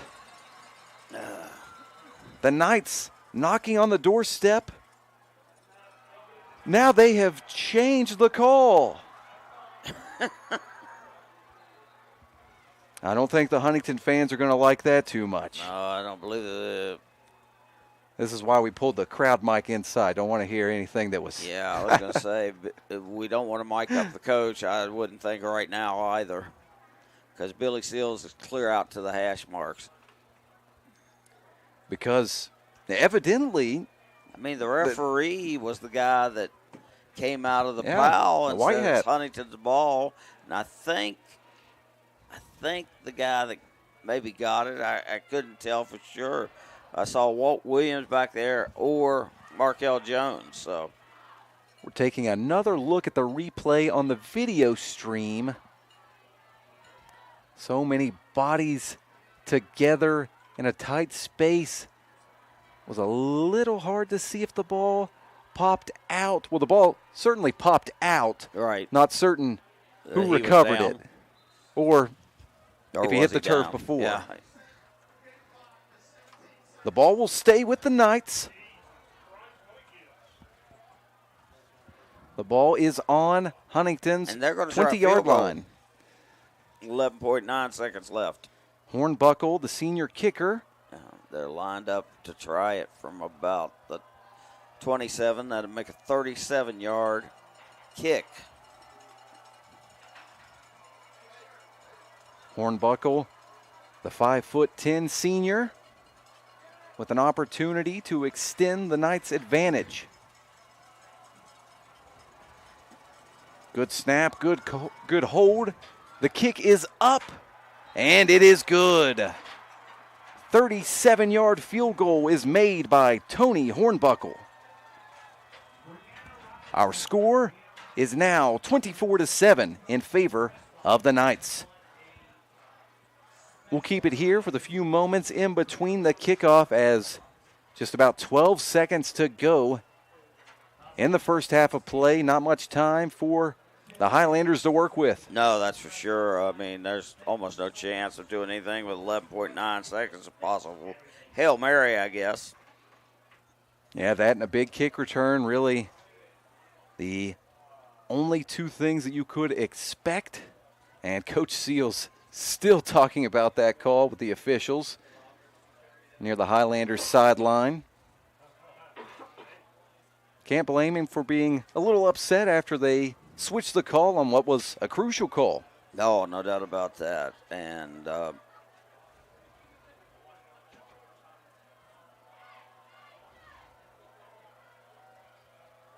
Hornbuckle set to kick the ball off. He's got it teed up and ready to go at the Knights 40. It's a short kick. It's popped up and caught by Mikey Johnson near the Highlanders' 25-yard line. He's able to get about 10 yards on the return. Marked down just outside of the 35-yard line. Place him down at the 36. And 6 seconds left in the half. Well, what you'd like to do is hit a pass fast enough you don't run all the time out. Yes. And that maybe one of your guys can move it up where you could let Johnny I try a long kick. But I don't know if there's time for that, so I look for him to just throw to the end zone and see who comes down with it. the Highlanders kicker, has not attempted a field goal yet this season. Penalty marker down before the play started. Illegal substitution called on Huntington High. Yeah, Wilson, they broke a huddle with 12, and Wilson ran off. You can't break the huddle with 12. There So you go. it's an illegal substitution. Simple as that. And 5 yards backward go the Highlanders. 1st and 15.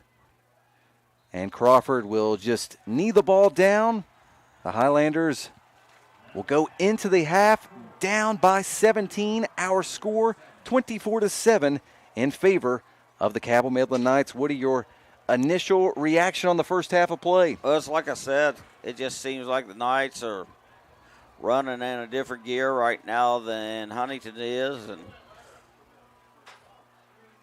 just watching here to make sure the Midland players have been passing in front of the Huntington players, and they were enjoying their 24-7 leaders. I think Huntington would be acting similar if they were up 24-7. A hop, skip, and a jump into the locker room for the Knights. You're number one in the state, and, you know, you're down 24-7. So it's time to go in there and maybe have a come-to-Jesus meeting, as we like to call them, and see if Billy Seals can't rouse his kids, because they do get the ball to start the second half. That's a good point. Certainly an advantage for the Highlanders. Our score at the half, 24-7 in favor of the Cabell Midland Knights. When we return, we will give you a scoreboard report and let you know how we got to this point. Really can't get much for $5 these days, unless... Is that a real song? I think she liked it. Your choice of sandwich plus all this for just $5 is worth celebrating. Choose wisely. Choose Wendy's Piggy Bank. The culture here at Mount West is to facilitate student success in a variety of ways. Students know that somebody cares. They know that there's somebody on the other table that is willing to do everything they can to make them successful. Somebody can walk in the door not knowing what they want to do, and they can talk through what their options might be. There's a program or a pathway for you here at Mount West. We have a pathway for anybody.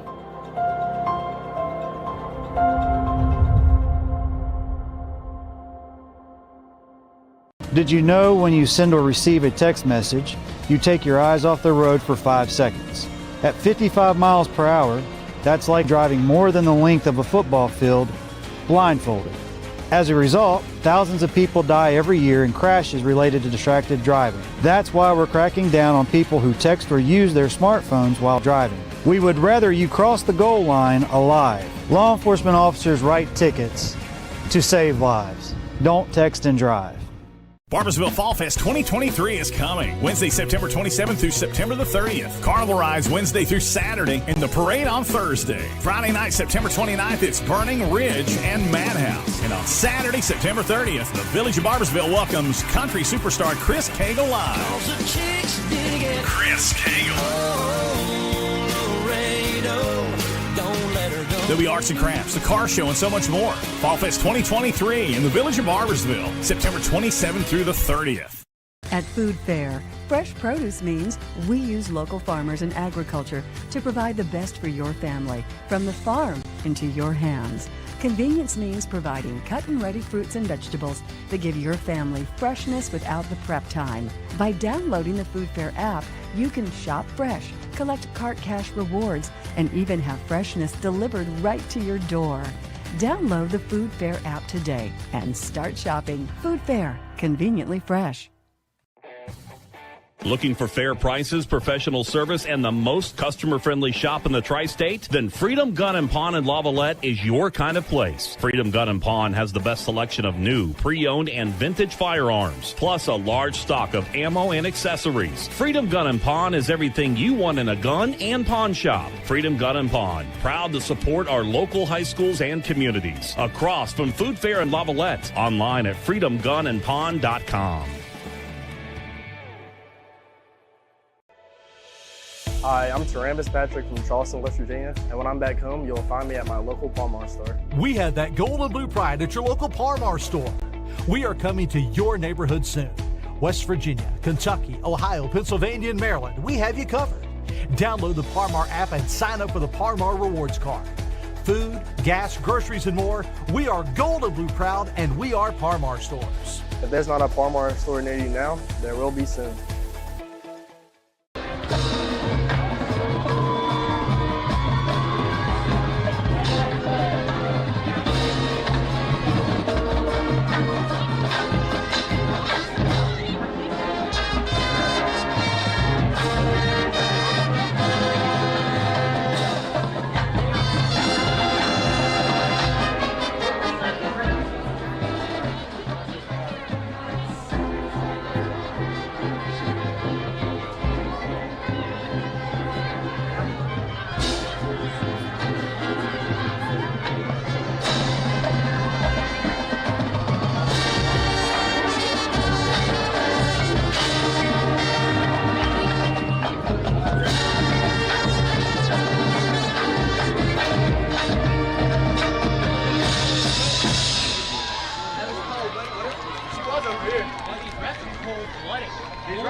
You really can't get much for $5 these days, unless... Is that a real song? I think she liked it. Your choice of sandwich plus all this for just $5 is worth celebrating. Choose wisely. Choose Wendy's Piggy Bank.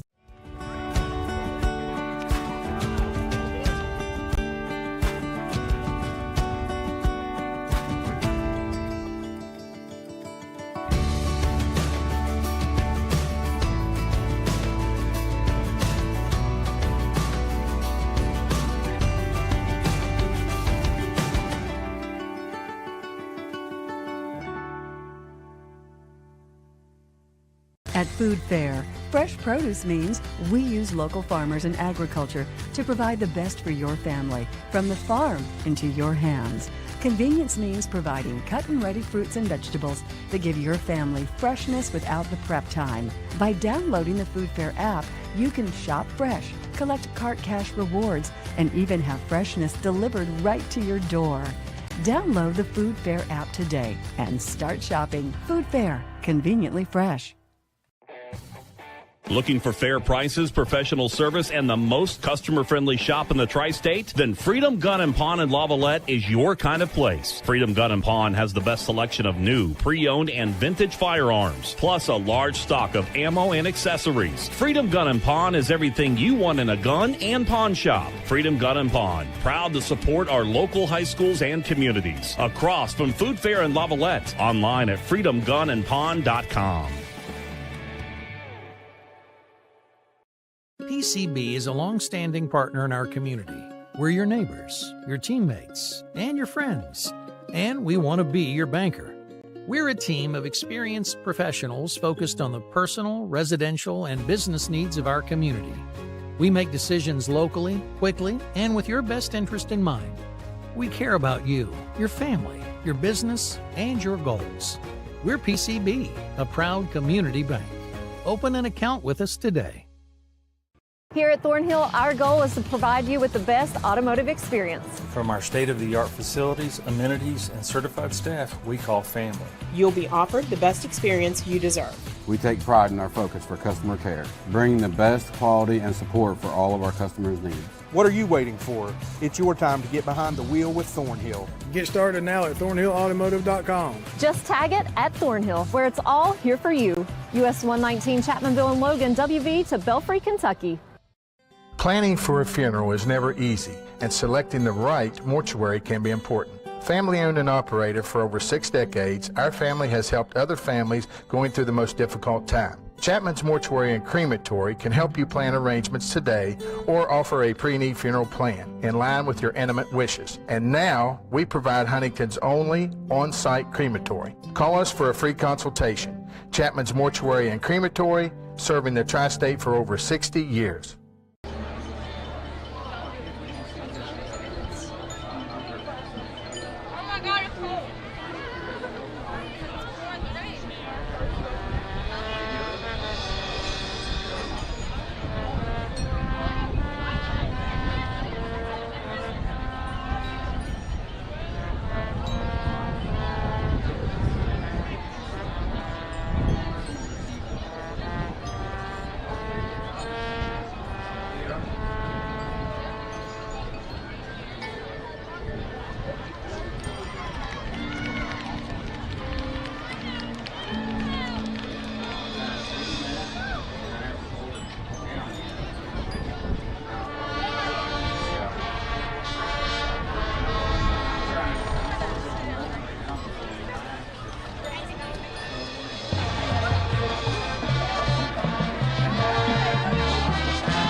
Let's hear it for the Highlander marching band. Man, y'all sound good. All right, winning ticket for the 50-50. Get those tickets out.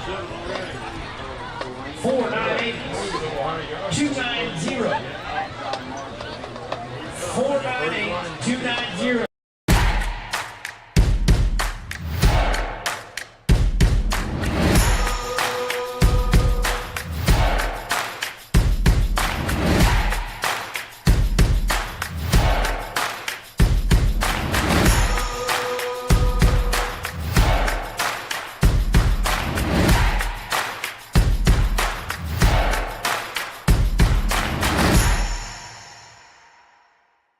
You really can't get much for $5 these days, unless...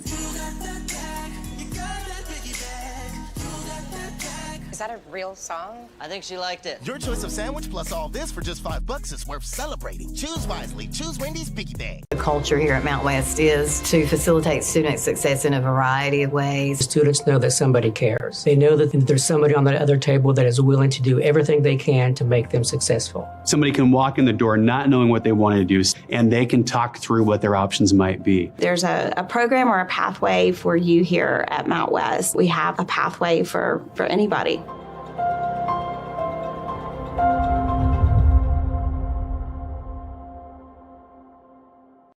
PCB is a long-standing partner in our community.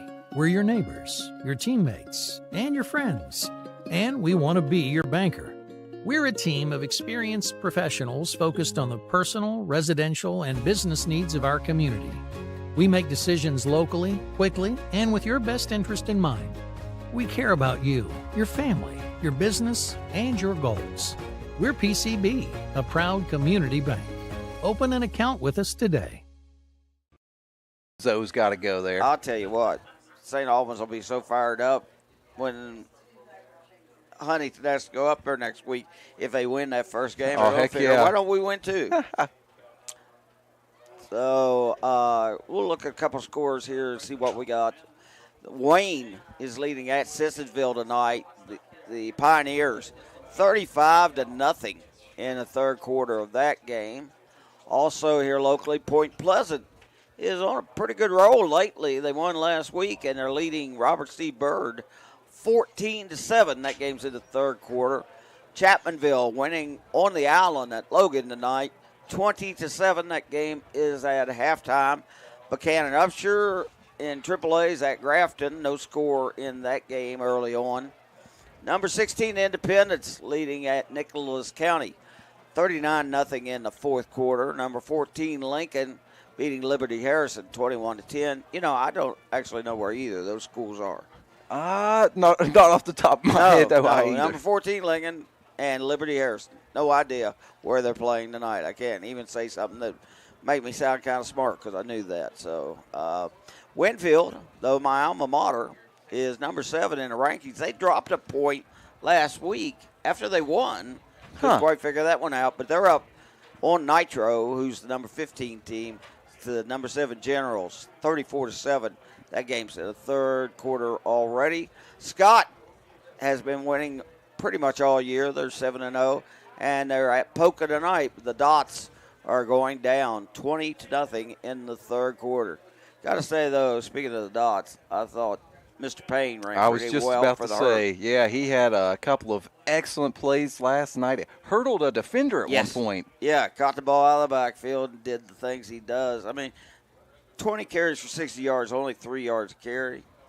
But that wasn't on him so much as I think maybe the offensive line. And against one of the best rush defenses in college football. Yeah, absolutely. That's why I compared Midland, because it just looks like they're moving faster than Huntington. And I know Huntington's a fast team. Oh, yeah. And they have beaten people all year. Speed to burn. It truly seems like Midland has bounced back from the Hurricane loss. And one of the things that Jason Toy and I talked earlier this week, and he said they played the Hurricane game like, let's don't make a mistake and we can win this game. Well, then they made some mistakes, and it kind of made them a little crazy. Hurricane scored on one of their mistakes, and they were in the hole about 10. And he said the whole night then we were fighting uphill, and things just weren't working that were working in other games. Mm-hmm. And he said, it just drives you crazy because you can't figure out what are those kids thinking out there. But you always learn more in all of life from your losses more than your wins. It's easy to forget what went wrong when you win the game, but when you lose, you think about it all week.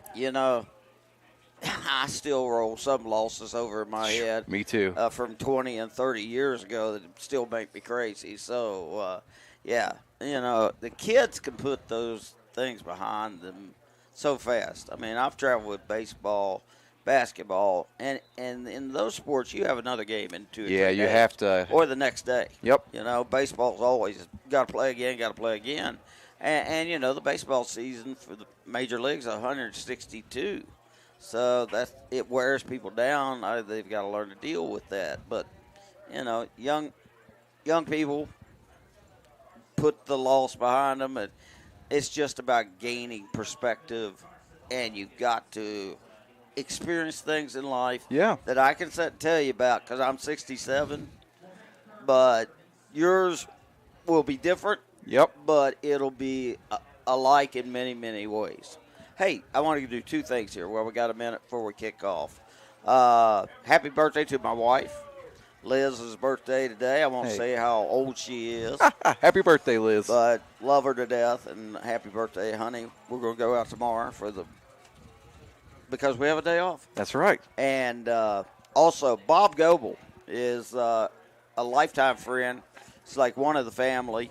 Mom always called him her big son because he's 6'6". Oh gosh! But he's over at Cabell Huntington right now, and they have figured out he's got an infection in his shoulder, and they actually had talked about some places it had spread to, and so they just want to make sure that he gets healthy. So they're going to keep him for a while. So think good thoughts if you could about Bob Goebel for me. Like I say, we became friends at Winfield, and imagine me and him in a family truckster station wagon from National Lampoon. Dad had one of those. He gave it to me to drive when I was like 16, and I had to have a pillow on the seat so I could see over the dash. Oh my God! And Bob, of course, at 6'4", I've got the seat pulled completely up, and he's got his knees up by his ear sitting in there, but he's going. Sure better in the car I don't have. So polar opposites here. Yeah, we have been in a lot of things that have been fun, and some of it probably illegal. But oh gosh, we'll keep that off the air. Yeah, we'll just keep that off the air. But while we are doing good thoughts about Coach Goebel, and while we are doing well wishes as well, want to mention a former Cabell Midland Knight, J.J. Roberts. Yes, had an injury absolutely last night in the Marshall game. A little scary, but some encouraging signs this morning, and so we just hope that he continues to get better. My former managers, we have a chat for just us, and of course it includes my brothers Jim and Bill, and they had talked with someone who had pretty good knowledge of that, and they said it was going very well. They're very excited about what he's shown so far, so we continue to pray for him. Yeah, that is great to hear, and it is great to see both teams back onto the field, ready to start the second half. Hornbuckle with a boot down the field. The ball lands in the end zone for a touchback. Well, you don't do much when you're kicking the ball away. If you're kicking it where Mikey Johnson can take it to midfield 2 times, and so they've decided to go back to Hornbuckle, put it in the end zone. Yeah, he's got the strength for it, so why not? Excellent kick in the end zone. That means the Highlanders will start this drive on their own 20-yard line. This is really an important drive. If they can come out and establish themselves again. That's how you get right back in it. Yep. Crawford takes a snap on first down, looks to pass. Throws the ball to the near side of the field. Pass incomplete. Was looking for Wilson. And no flag on the play is hard to believe because number 9, Ray Williams, just pushed Tavion Wilson out of position. And gave him a shove right at the end. I don't know how that wasn't called.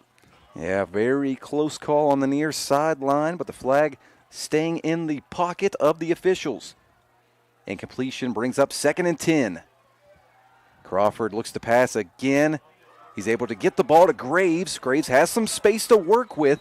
He's able to get past the 30, steps out of bounds.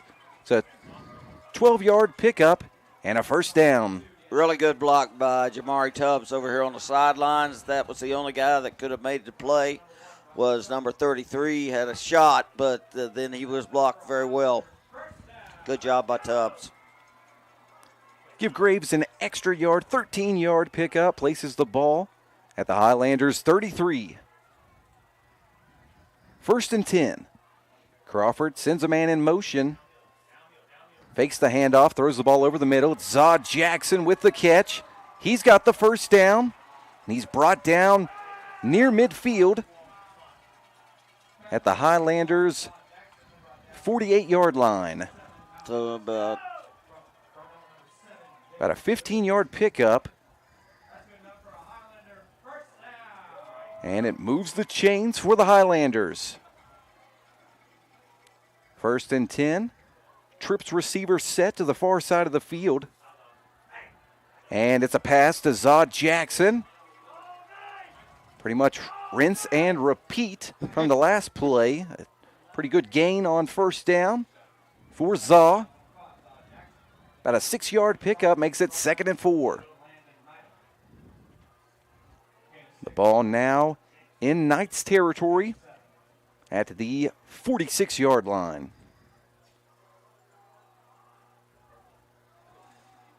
The Highlanders offense breaks the huddle. Avante Crawford, the quarterback, looking to lead his team down the field, but he fumbles. The ball is loose, but Zaw Jackson able to recover the ball. But Huntington loses a good bit of yards on the play. Back to the Highlanders' 45. So about a 9-yard loss on the play. Team lost on the play. He never got the handle on the ball. When he turned to hand it off, it just completely, the wet ball got away from him. So 3rd and 13 for the Highlanders. Shotgun formation. 2 running backs in the game, but whistle's blown. A timeout has been requested by the Highlanders. You know, this is a crucial possession, Woody. You want to make sure to get everything right here. And so yes, head coach Seals burns a timeout early on in the second half. Not even 2 minutes into the third quarter, but hey, this is an important play. Yeah. The other thing is, unfortunately, I think one of the touchdowns Huntington kind of self-inflicted when they went for the fake punt. And it was such a long way to have to try and make to begin with that it seemed, I was really surprised that I believe that they was a ran it there. 4th and 20, I believe. Yeah, and I mean, he got 4 or 5 yards, but it was almost like Midland knew it was coming because they covered that so quick, yeah. So I'm not saying that in a wrong way, but, you know, it was just a bad thing. Play ready to resume, 3rd and 13 for the Highlanders. Crawford drops back to pass, has some pressure, steps up in the pocket, going to tuck it and run. He gets past the 50, but brought down well short of the line to gain. Yeah, pretty good run there, though. And now I think they're going to punt, I believe, yes. Tavion Wilson is dropping back. Avante Crawford also jogging off of the field after a 6-yard run. Wilson back to punt for the Highlanders. He's averaging around 40 yards per punt this season. And looked like somebody jumped, but no flag. Nobody back to return for the Knights. Yeah, it looked like they were expecting a fake kick again. And that ends up going out. A great kick by Wilson goes out at the 12-yard line. Yeah, really nice job by the sophomore. sometimes when not a lot's going right, you got to win the war of field position. Yeah, 37-yard punt that time was a great job, and it was inside the 20, which makes it even better. That's the 4th time this year he's been at or inside the 20-yard line. The Highlander defense not playing like themselves in the first half. The team allowing less than 6 points per game, 24 in the first half. Here's their opportunity to get a stop and set up the offense. 1st and 10. It's a carry for Jones. Good job inside. 21, Christus, and 4, Veazey in on that stop. And Curtis Jones, a tough man to bring down with his 6'2", 215-pound frame. And this time it's Shockey who keeps it. The quarterback with a great gain past the 40-yard line. It's going to be brought down near the 45. I think that was Mikey Johnson that made the stop. So all kinds of breathing room now for the Knights. About 33 yards in the past 2 plays. Jones and Shockey, a tremendous combination in the backfield. This time it'll be Jones. He gets the pitch, running to the far side of the field, cuts back to the middle of the field. He gets about 5 yards on 1st down.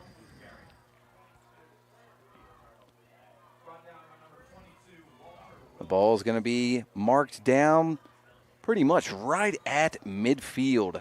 The ball to the left hash, just above the big H. 2nd and 5. Shockey this time keeps it.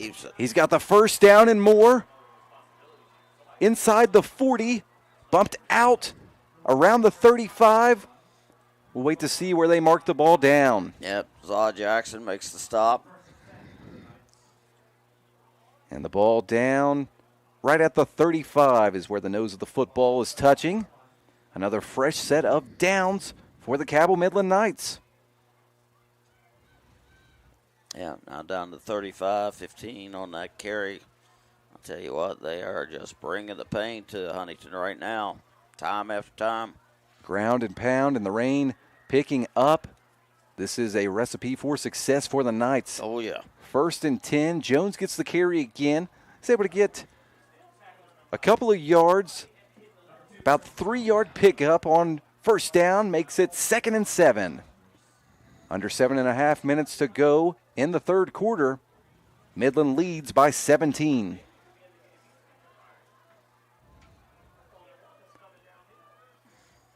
The Highlander defense really needing a stop here. Midland would love to punch another one in and extend the advantage. Bit of a high snap, and it's over Shockey's head. He is able to get back on the ball, but loses a ton of yards in the process. Yeah, really good tackle back there. Marcus Dean, the nickel, came on a blitz, and he ended up running down Shockey way back at the 45-yard line or so. Believe they will mark the ball down at the 44, so it's a loss of 12. That is a fortunate break for the Highlanders with 6.5 to go in the 3rd quarter.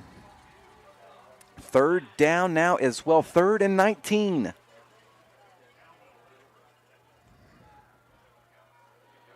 Shotgun formation for the Knights. Trips receiver set to the far side of the field, but it's another run. Curtis Jones gets the pitch.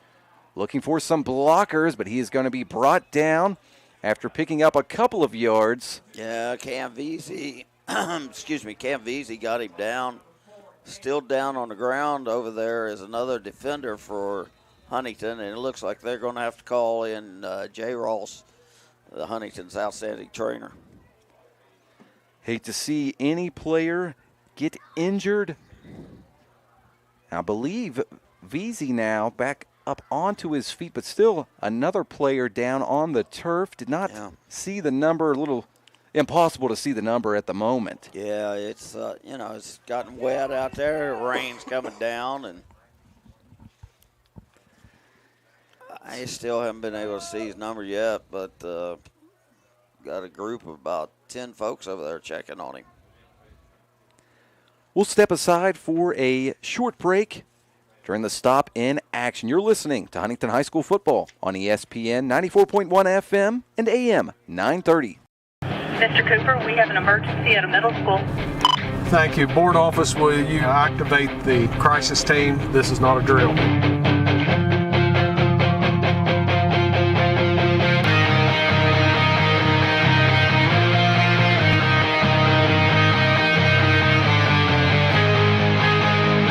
In Cabell County Schools, we are ready, alert, and aware.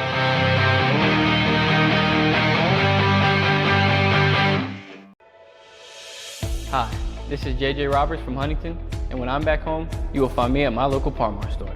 We had that thundering herd pride at your local Parmar stores. We are over 200 stores strong and growing. Download the Parmar app for even more savings and sign up for the Parmar Rewards Card. Whether it's food, gas, or groceries, we have you covered. We are Marshall and we are Parmar stores. If there's not a Parmar store near you now, there will be soon.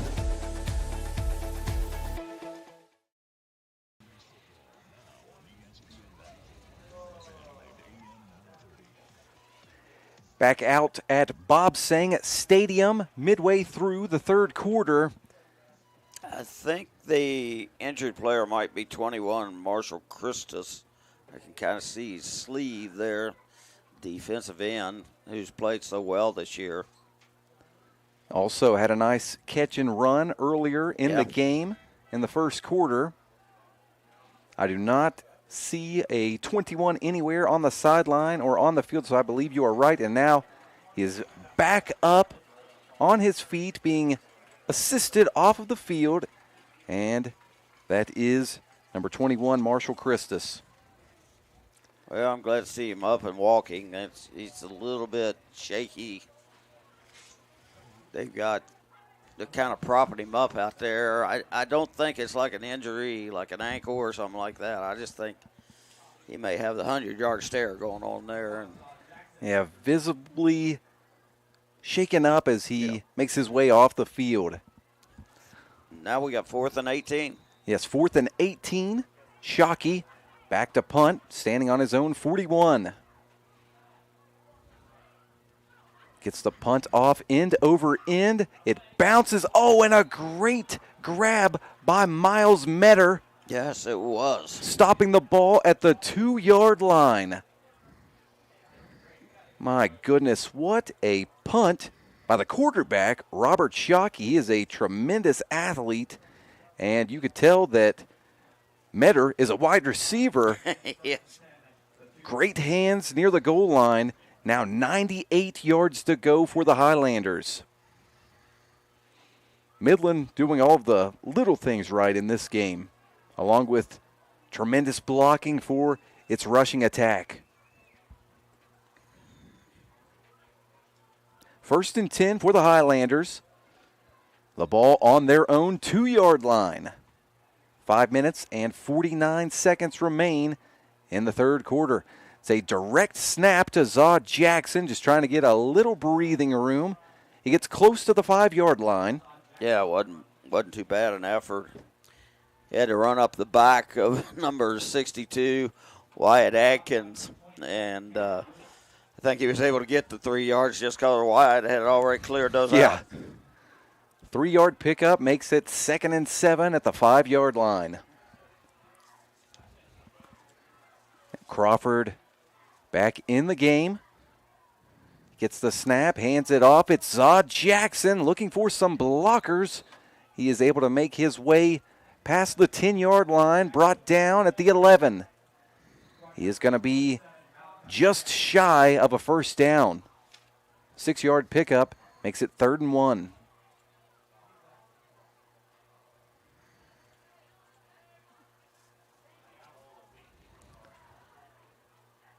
Just over 5 minutes to go in the third quarter.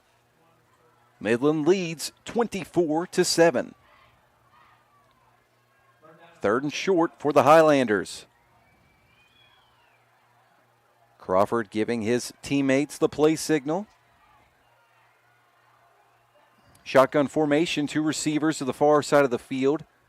It's a handoff, And running hard up the middle is DeEdric Graves. He's got enough for the first down. Yeah, he hit the hole hard that time. Sometimes DeEdric has a habit of kind of shifting and trying to make a move. I think he's just big and strong enough that just run him over. The first move should be through the hole, and then, don't worry about anything else.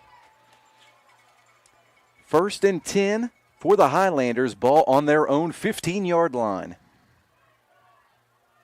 Crawford hands it off again. DeEdric Graves running to the right side of the line. He's able to get just past the 20-yard line. About 5.5-yard pickup on first down. And that's back-to-back pickups. He picked up a first down, basically 4 yards on one, 6 yards on the next. Yep. We're having to adjust here in the box some as the umbrellas have come out with the sprinkles picking up a bit. Yes, we need some windshield wipers on our windows. 2nd down, Crawford takes the shotgun snap, hands it off, and swallowed up quickly in the backfield. I believe that was Graves. It's hard to see the number. Yes, it was Graves, brought down pretty much right at the line of scrimmage. Yeah, I think the linebacker shot the gap that time, Cannon Lewis, and hit him before he really got started. So it'll be 3rd and 5. 3 minutes and 18 seconds to go in the third quarter. The Highlanders not out of this game. The offense can score quickly, but it's a 3-score game at the moment. 3rd down, Crawford lofts one over the middle. He's got Zaw Jackson, who makes a great leaping catch. Great play by Zaw.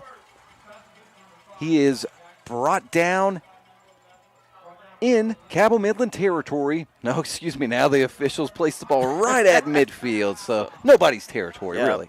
30-yard catch, first down.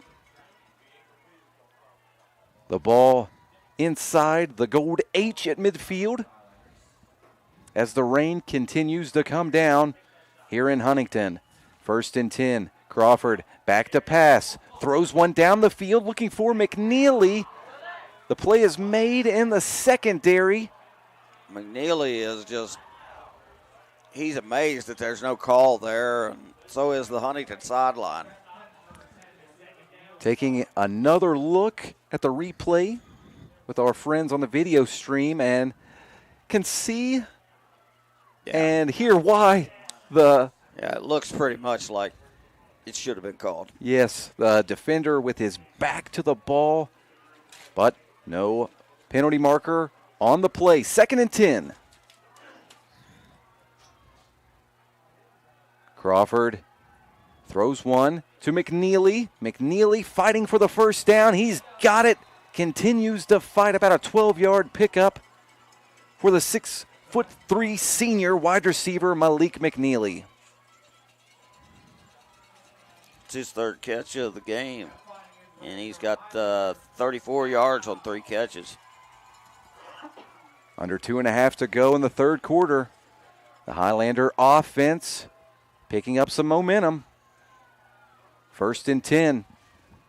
Ball on the Knights' 38. Crawford with a quarterback keeper.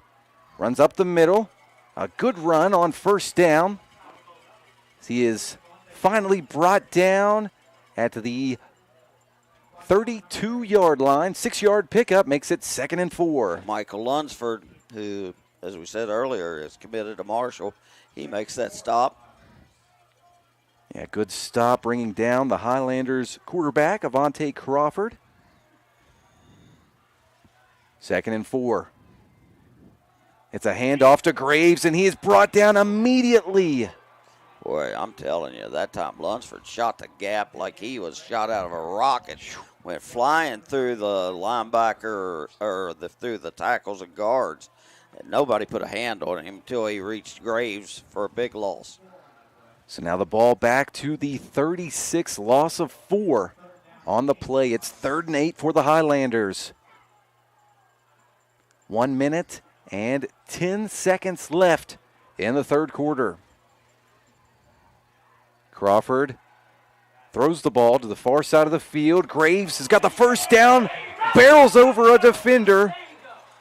has the first down. I might be mistaken, but it almost looked like the ball might have popped out at the end of the play. However, if it did, the ball going out of bounds. Taking a second look now. Big hit by the big back Graves. And it does appear as though the ball fell out, but about 15 yards on the gain, though. And it remains Huntington football. 1st and 10. Crawford back to pass again. Some pressure. Rolls to his left. Looking down the field. Throws for the end zone. The ball's going to land out of bounds. A couple of receivers in the area, but a lot of pressure on Crawford. So the pass lands out of bounds and incomplete. That will bring up 2nd down. The game clock stops with 50 seconds to go here in the 3rd. Huntington still behind by 17. Our score 24-7. Realistically, I think you need a score here soon. And maybe that gives you a chance to make a couple of scores in the 4th quarter. 2nd and 10. Trips receiver set to the near side of the field. Crawford rolls that way. Stops, plants his feet, tried to throw, but the pass deflected pretty much as soon as he threw it and kind of hit as he was trying to release the ball as well. Malik McNeely was wide open. I mean, there was not a person within his sphere in the end zone for like 15 yards anyway you looked. And what a great time to get a tip pass like that. Hard to lose track of the 6'3" receiver, but he was able to get uncovered. However, the pressure by the Knights able to save their secondary. Incompletion brings up 3rd and 10. Trips receiver set to the near side again. One receiver to the far side of the field. Pressure on Crawford again. Runs out of the pressure. Throws the ball at the last second. Oh, what a play. Malik McNeely fighting for the end zone. He's in. Touchdown, Highlanders. Wow. I mean, he was hit about the 5-yard line. He wasn't going to go down. He decided, you've got to take me down, and nobody could. A 21-yard touchdown. An excellent catch and run by Malik McNeely. Him and Crawford building quite the connection over the past couple of weeks in the absence of Wayne Harris. Absolutely. I mean, they want to get him back badly, but right now, you know, somebody's had to step up. McNeely's been one of those guys. The senior kicker, tacks on the extra point. Midland leads 24-14. Just over 30 seconds to go in the quarter, so we will keep it here for the time being. We'll have a good break in between quarters. The Marshall Orthopedic High School Game of the Week is presented by Marshall Sports Medicine Institute, fueled by your neighborhood Par-Mar store. If there's not a Par-Mar store near you now, there will be soon. Also, Huntington Highway Safety, Distracted Driving, Jason Elkins State Farm, and Taxmasters Pro Books. The Marshall Orthopedics High School Game of the Week, presented by Marshall Sports Medicine Institute.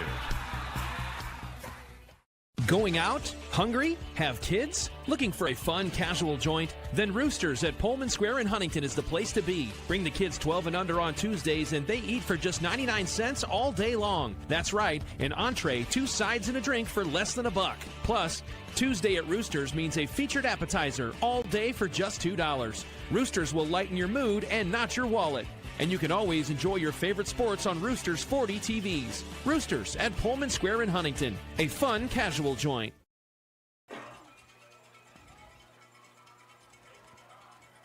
It's a squib kick. That's going to be scooped up just outside the 10-yard line. Good coverage that time, though. Down on the bottom of the pile, making the tackle on special teams. The guy who leads the team in special teams tackles, that is Landon Miller, the linebacker. For him, that is his 14th special teams tackle of the year. He's just got a nose for the football. Absolutely he does. That was Jaden Branch on the return for the Knights.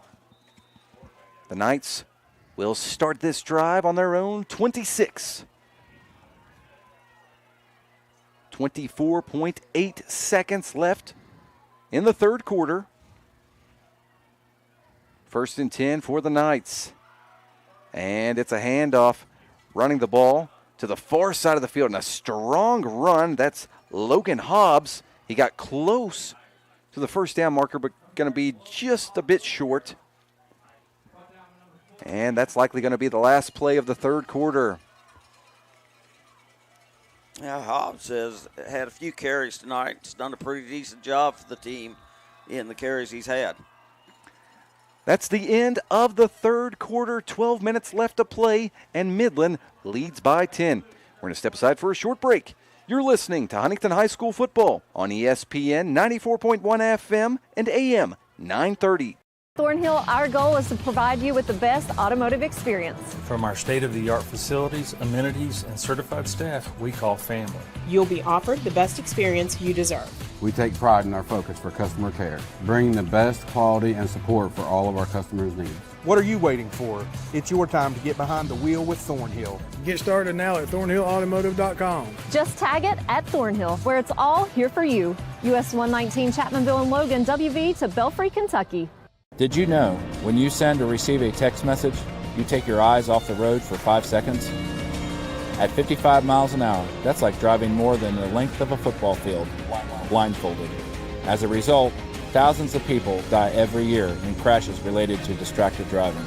That's why we're cracking down on people who text or use their smartphones while driving. We would rather you cross the goal line alive. Law enforcement officers write tickets to save lives. Don't text and drive.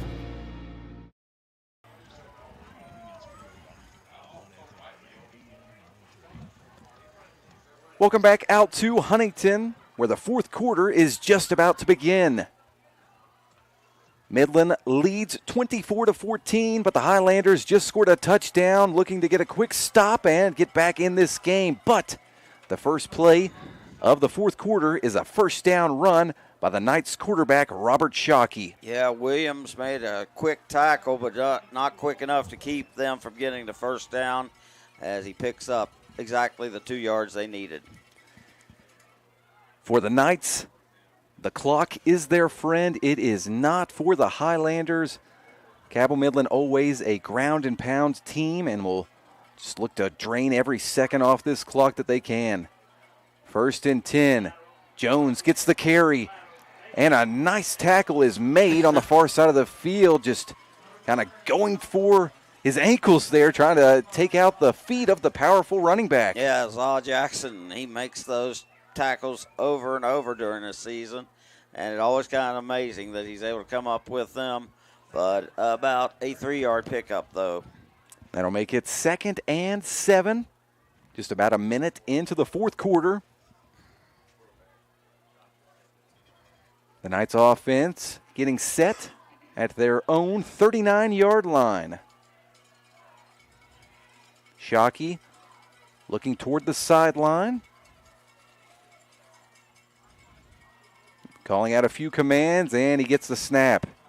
Fakes the handoff, keeps it himself, and he's brought down in the backfield. Markel Jones with a great play on the defensive end that time. No gain basically on that play. So an important third down coming up. The Highlanders will have an excellent opportunity to get back into this game if they can make the stop on third down. The fans in the stands making some noise. Shockey keeps it, and he's brought down short of the line to gain. 4th down. Robbie Martin puts the stop on Shockey.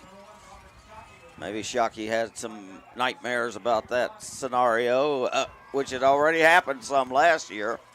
Yes, those two facing off in the state championship. Shockey was playing for Parkersburg South last season. The Knights offense stays on the field. They're going to go for it on 4th and 5. That's kind of surprising with the 10-point lead. Shockey gets the snap, throws the ball, looking for Miles Metter, and the pass is incomplete. The door has opened for the Highlanders to get back into this game, Woody.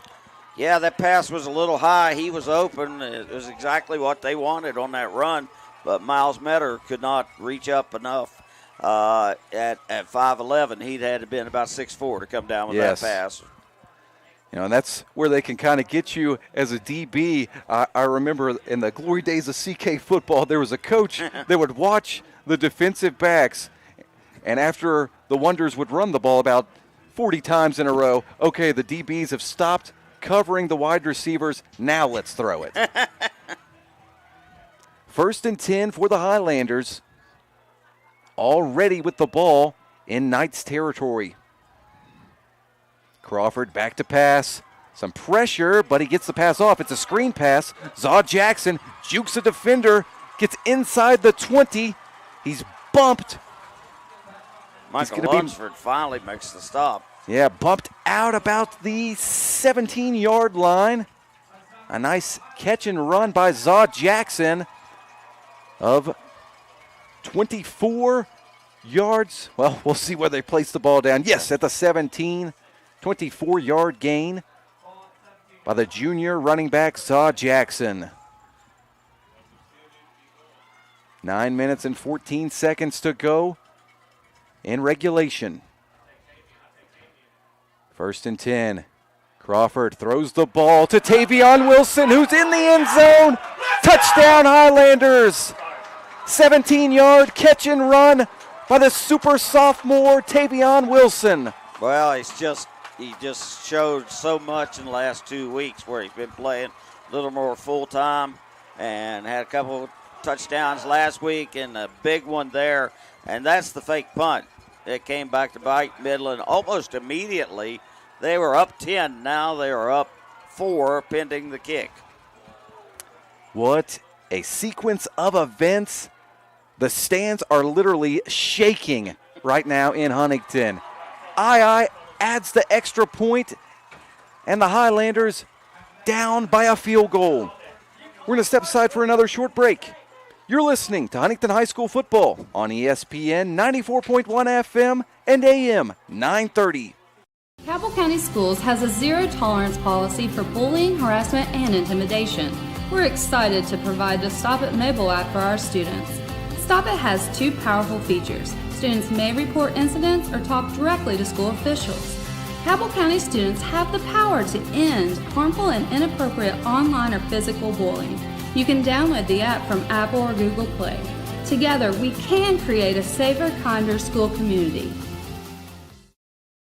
The culture here at Mount West is to facilitate student success in a variety of ways. Students know that somebody cares. They know that there's somebody on the other table that is willing to do everything they can to make them successful. Somebody can walk in the door not knowing what they want to do, and they can talk through what their options might be. There's a program or a pathway for you here at Mount West. We have a pathway for anybody.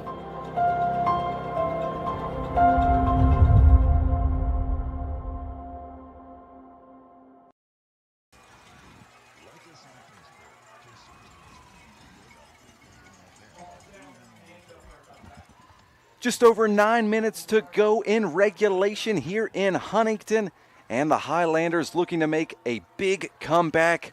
Another touchdown by Huntington has the Highlanders trailing by just 3 points. All 3 touchdowns through the air in this game. Avante Crawford with 3 touchdown passes in back-to-back weeks. Shockey keeps the ball on 1st and 10.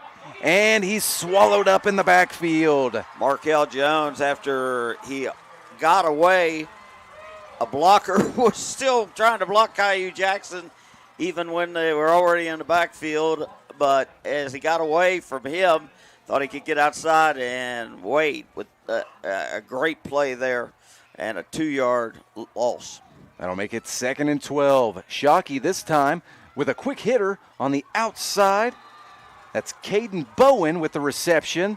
Decent pickup on 2nd down. Makes his way to the 25-yard line. They will place it down at the 24. So that's going to make it 3rd and 6. Shotgun formation for the Knights. One receiver to the far side of the field. Two to the near side. Shockey with the quarterback keeper. Running to the near side. He's tripped up. It's going to be close. Depends on the spot. He went flying through the air. I couldn't see exactly where he landed. It looks from the indication like he's got it. The officials signaling first down for the Knights. Cabell Midland really needed that with momentum swinging back in favor to the Highlanders. Yeah, that was a huge run that time. And Chandler over here made a good hit on him, but he was just able to go through the air and get the first. 1st and 10 at the 30-yard line. Shockey gets the snap, hands it off. Curtis Jones is brought down after gaining a yard. Great team play by the defense, collaborating in on that tackle. 1 yard pickup makes it 2nd and 9. 7 minutes and 18 seconds left to play in regulation. The Knights offense set. Shockey takes the snap. It's an option play. He'll keep it. And he is brought down, able to pick up about 4 yards on the play. Yep. From the 31, got to officially now they have it down at 35. So a 4-yard pickup makes it 3rd and 5. Another crucial play upcoming. Will the Knights extend this drive and take some more time off of the clock? Or will the Highlanders defense get the big stop?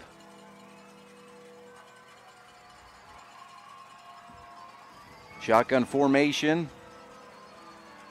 Jones standing right behind Shockey. 2 receivers to each side of the field.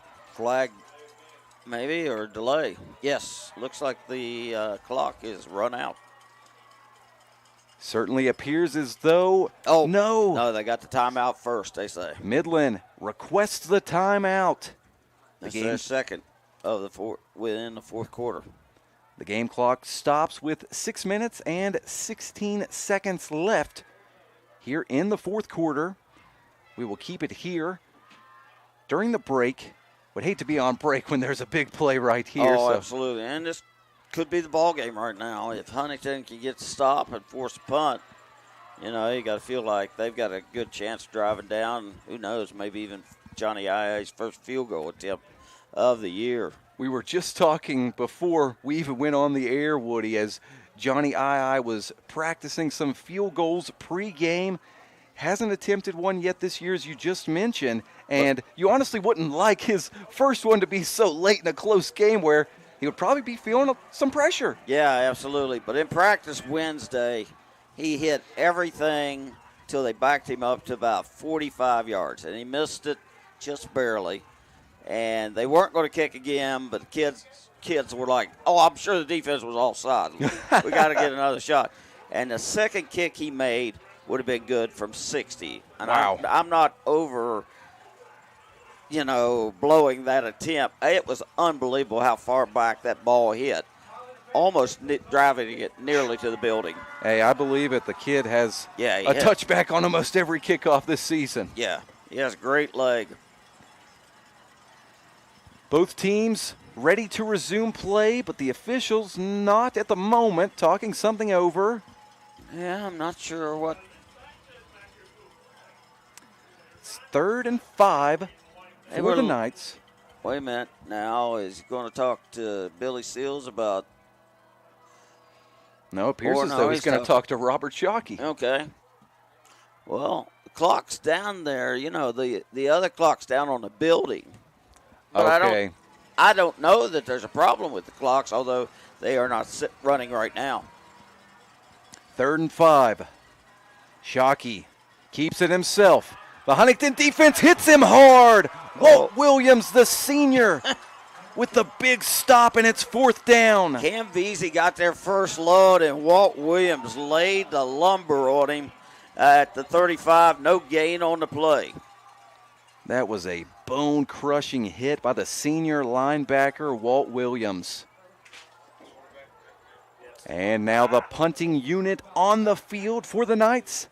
Zod Jackson back to return for the Highlanders. Shockey's going to punt this time, so let's see. You got to at least think about it. And it's a fake. He keeps it himself, and he's got the first down and a lot more into Highlanders territory.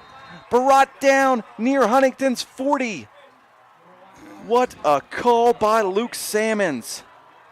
Gutsy, but it paid off. Yeah, absolutely. I'm really surprised Huntington got caught that time because I was just sitting there talking about, obviously it's the quarterback.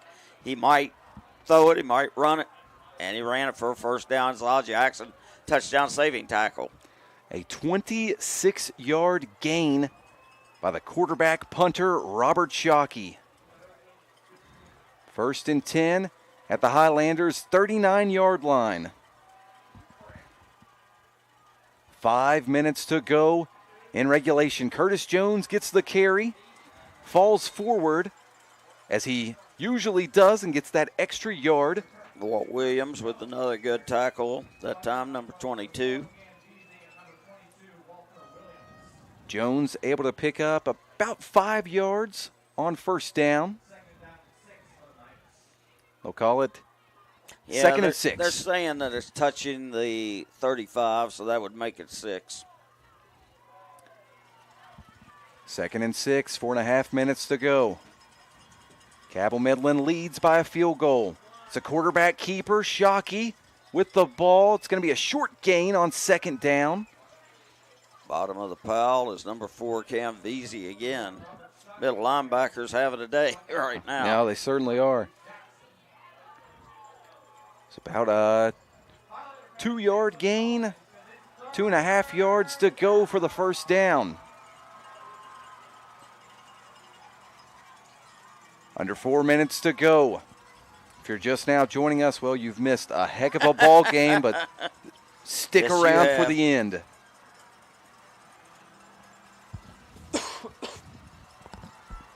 Third down.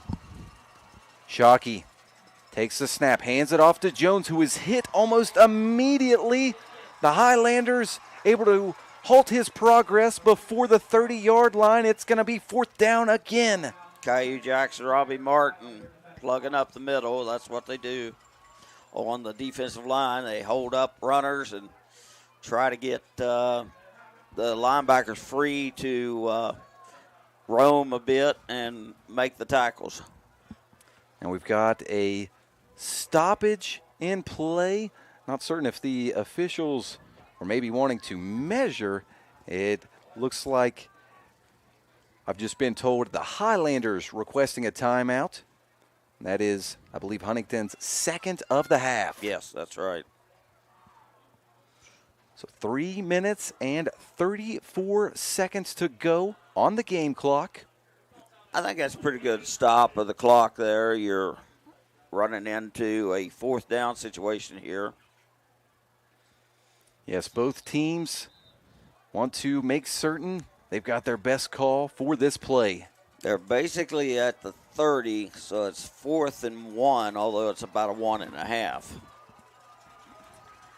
Midland, a run-heavy team, so this is an opportunity that they will take every day. 4th and short.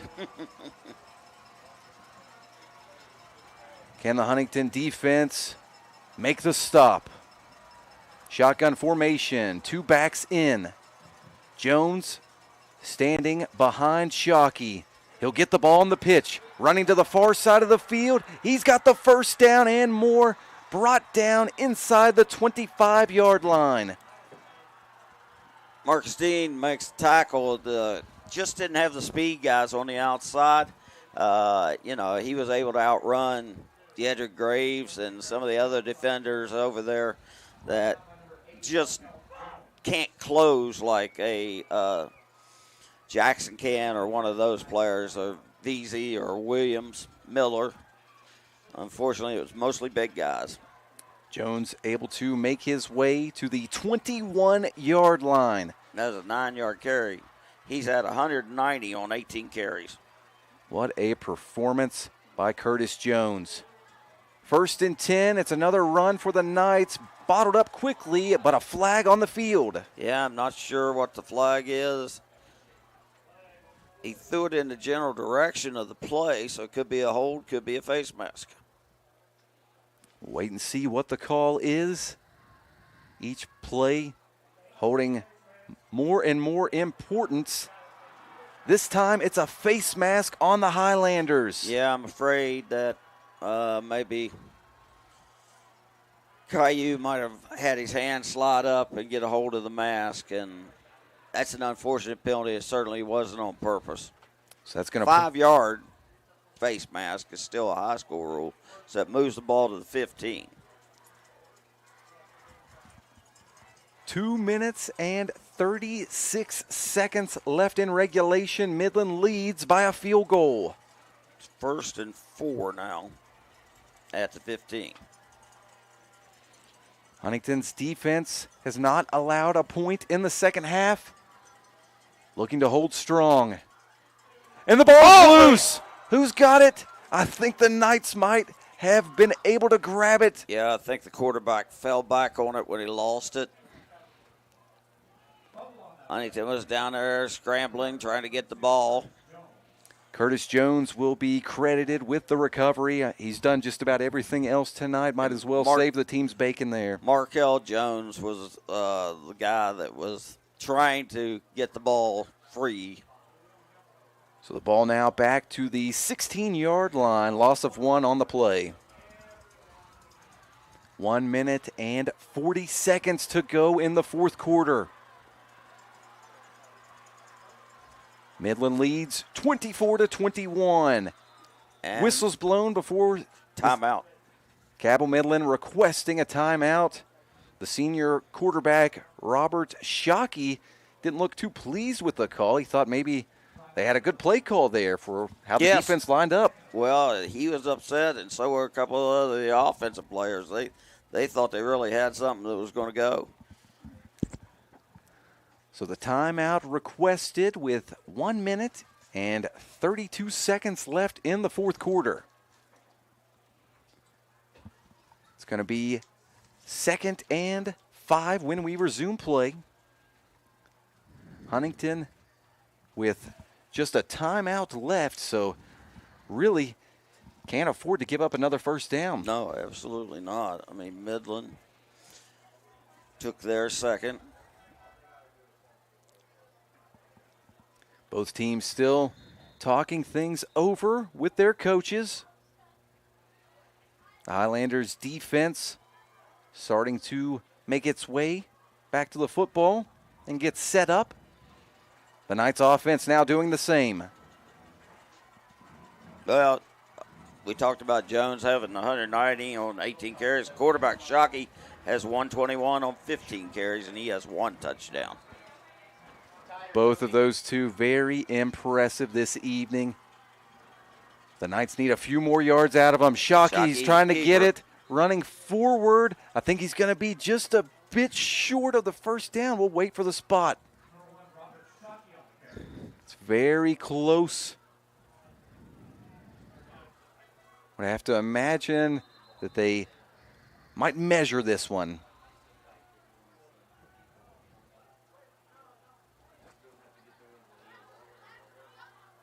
The officials stopping play, did not see them. Here, now we got the referee says yes, timeout. finally. They have signaled it's a timeout for the Highlanders. Yeah, I thought they had all the Highlanders being wiped out, but I thought they had 1 left. It says on there Midland has 1 left, but I'm not sure. So I can't find that they called another timeout in my notes.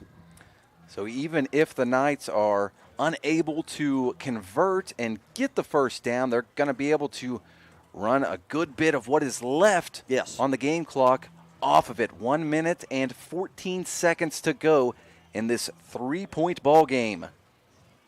Yeah, it's 3rd and 1.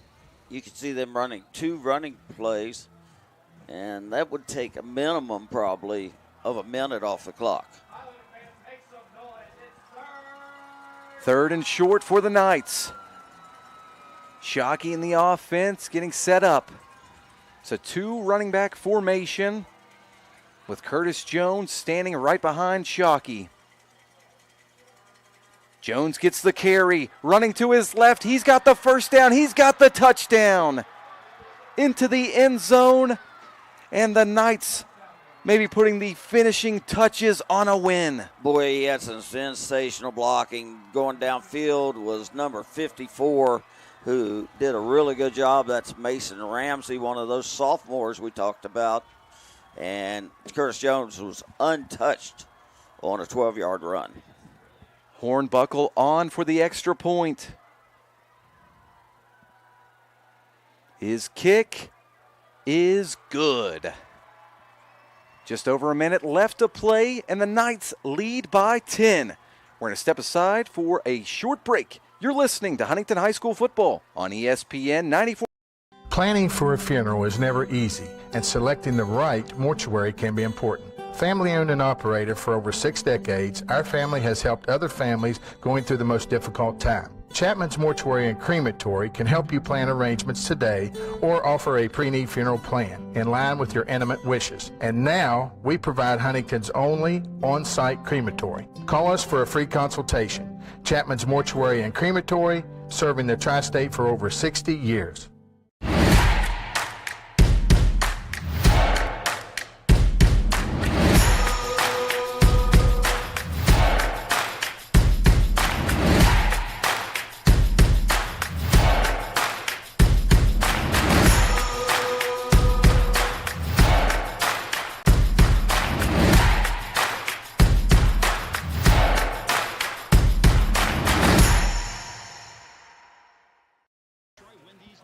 And Huntington had chances to stop them. Yeah.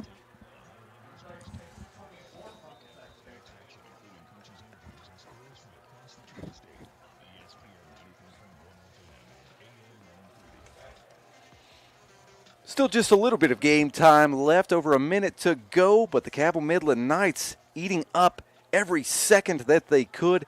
A 14-play, 80-yard drive that took up over 8 minutes of game time. Chewing the clock when they needed to. Malik McNeely on the return for the Highlanders. McNeely with a good return, able to get almost to the 30-yard line.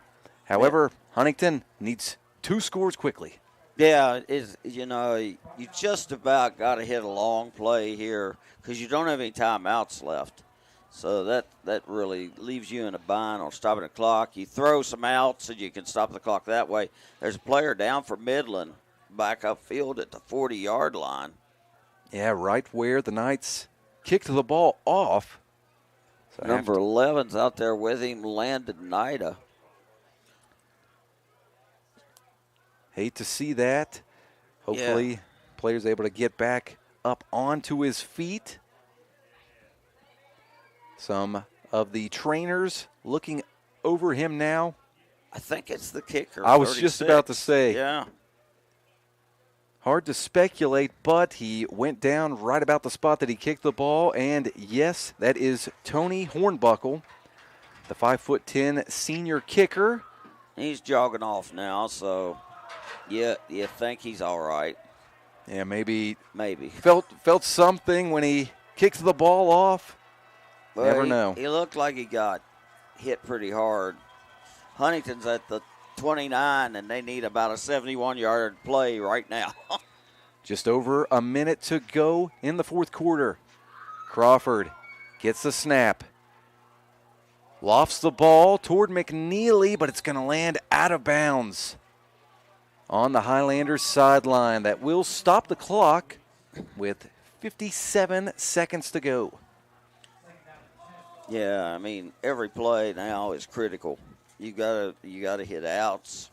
You gotta get out of bounds. You gotta stop the clock. Clock stops while they reset the chains, but not very long. 2nd and 10. Trips receiver set to the far side of the field. One receiver to the near side. That's McNeely. Crawford looking that way, but miscommunication between the two. McNeely stopped and turned around about the 45, and he was running a button hook, and the only guy that had a chance coming up with that ball was Miles Metter. It cleared him by about 10 yards, though. Crawford thought it was they were running down the sidelines. So another incomplete pass stops the clock. 51 seconds to go. 3rd and 10. Until these last two passes, he'd only had one miss in the second half. Some pressure on Crawford, and he's brought down in the backfield. A sack for the Knights. Two players back there together for the Knights. Now the Highlanders can't stop the clock. It continues to roll. 35 seconds to go. Curtis Jones was in on that sack. He didn't celebrate. He didn't jump up and down. It looks like he's so tired. He's like, yeah, we doesn't got have the sack. anything Good. left. All business is Curtis Jones. This is 4th and long. Crawford back to pass, steps up in the pocket. Oh, goodness, he is hit hard from the front and the back. Crawford. Michael Lunsford in there on that sack, along with number 51, Braylon Ryder. What a hit on the quarterback. Back-to-back sacks by the Knights defense, putting an exclamation point on this victory. Yeah. 14 seconds to go. The Knights about to line up in victory formation. It's the best formation in football if you're on offense, of course. Yeah, that's right. A hopeful or hopeless formation for the Highlanders. It's nothing that they can do but watch the Knights drain the last few seconds off of the game clock. Shockey takes a knee, and the Knights get the win, ending Huntington's 20-game win streak and undefeated season. Yeah, not only the 20-game win streak during the regular season, but the 20-game win streak here at home as well. And, you know, got a feeling these teams may meet again somewhere down the road. We'll see how far Huntington drops. The bad thing for them, they don't get many points out of St. Albans next week, no matter how that game ended up tonight. So they have to win the Hurricane game to keep themselves up near the top. Yes, they certainly will. Our final score from Bob Seng Stadium, 31-21 in favor of the Cabell Midland Knights. We're going to step aside for one final break, but stay tuned in as the post-game wrap-up is coming up next. The Marshall Orthopedic High School Game of the Week is presented by Marshall Sports Medicine Institute, fueled by your neighborhood Par-Mar store. If there's not a Par-Mar store near you now, there will be soon. Also, Huntington Highway Safety, Distracted Driving, Jason Elkins State Farm, and Taxmasters Pro Books. The Marshall Orthopedics High School Game of the Week, presented by Marshall Sports Medicine Institute.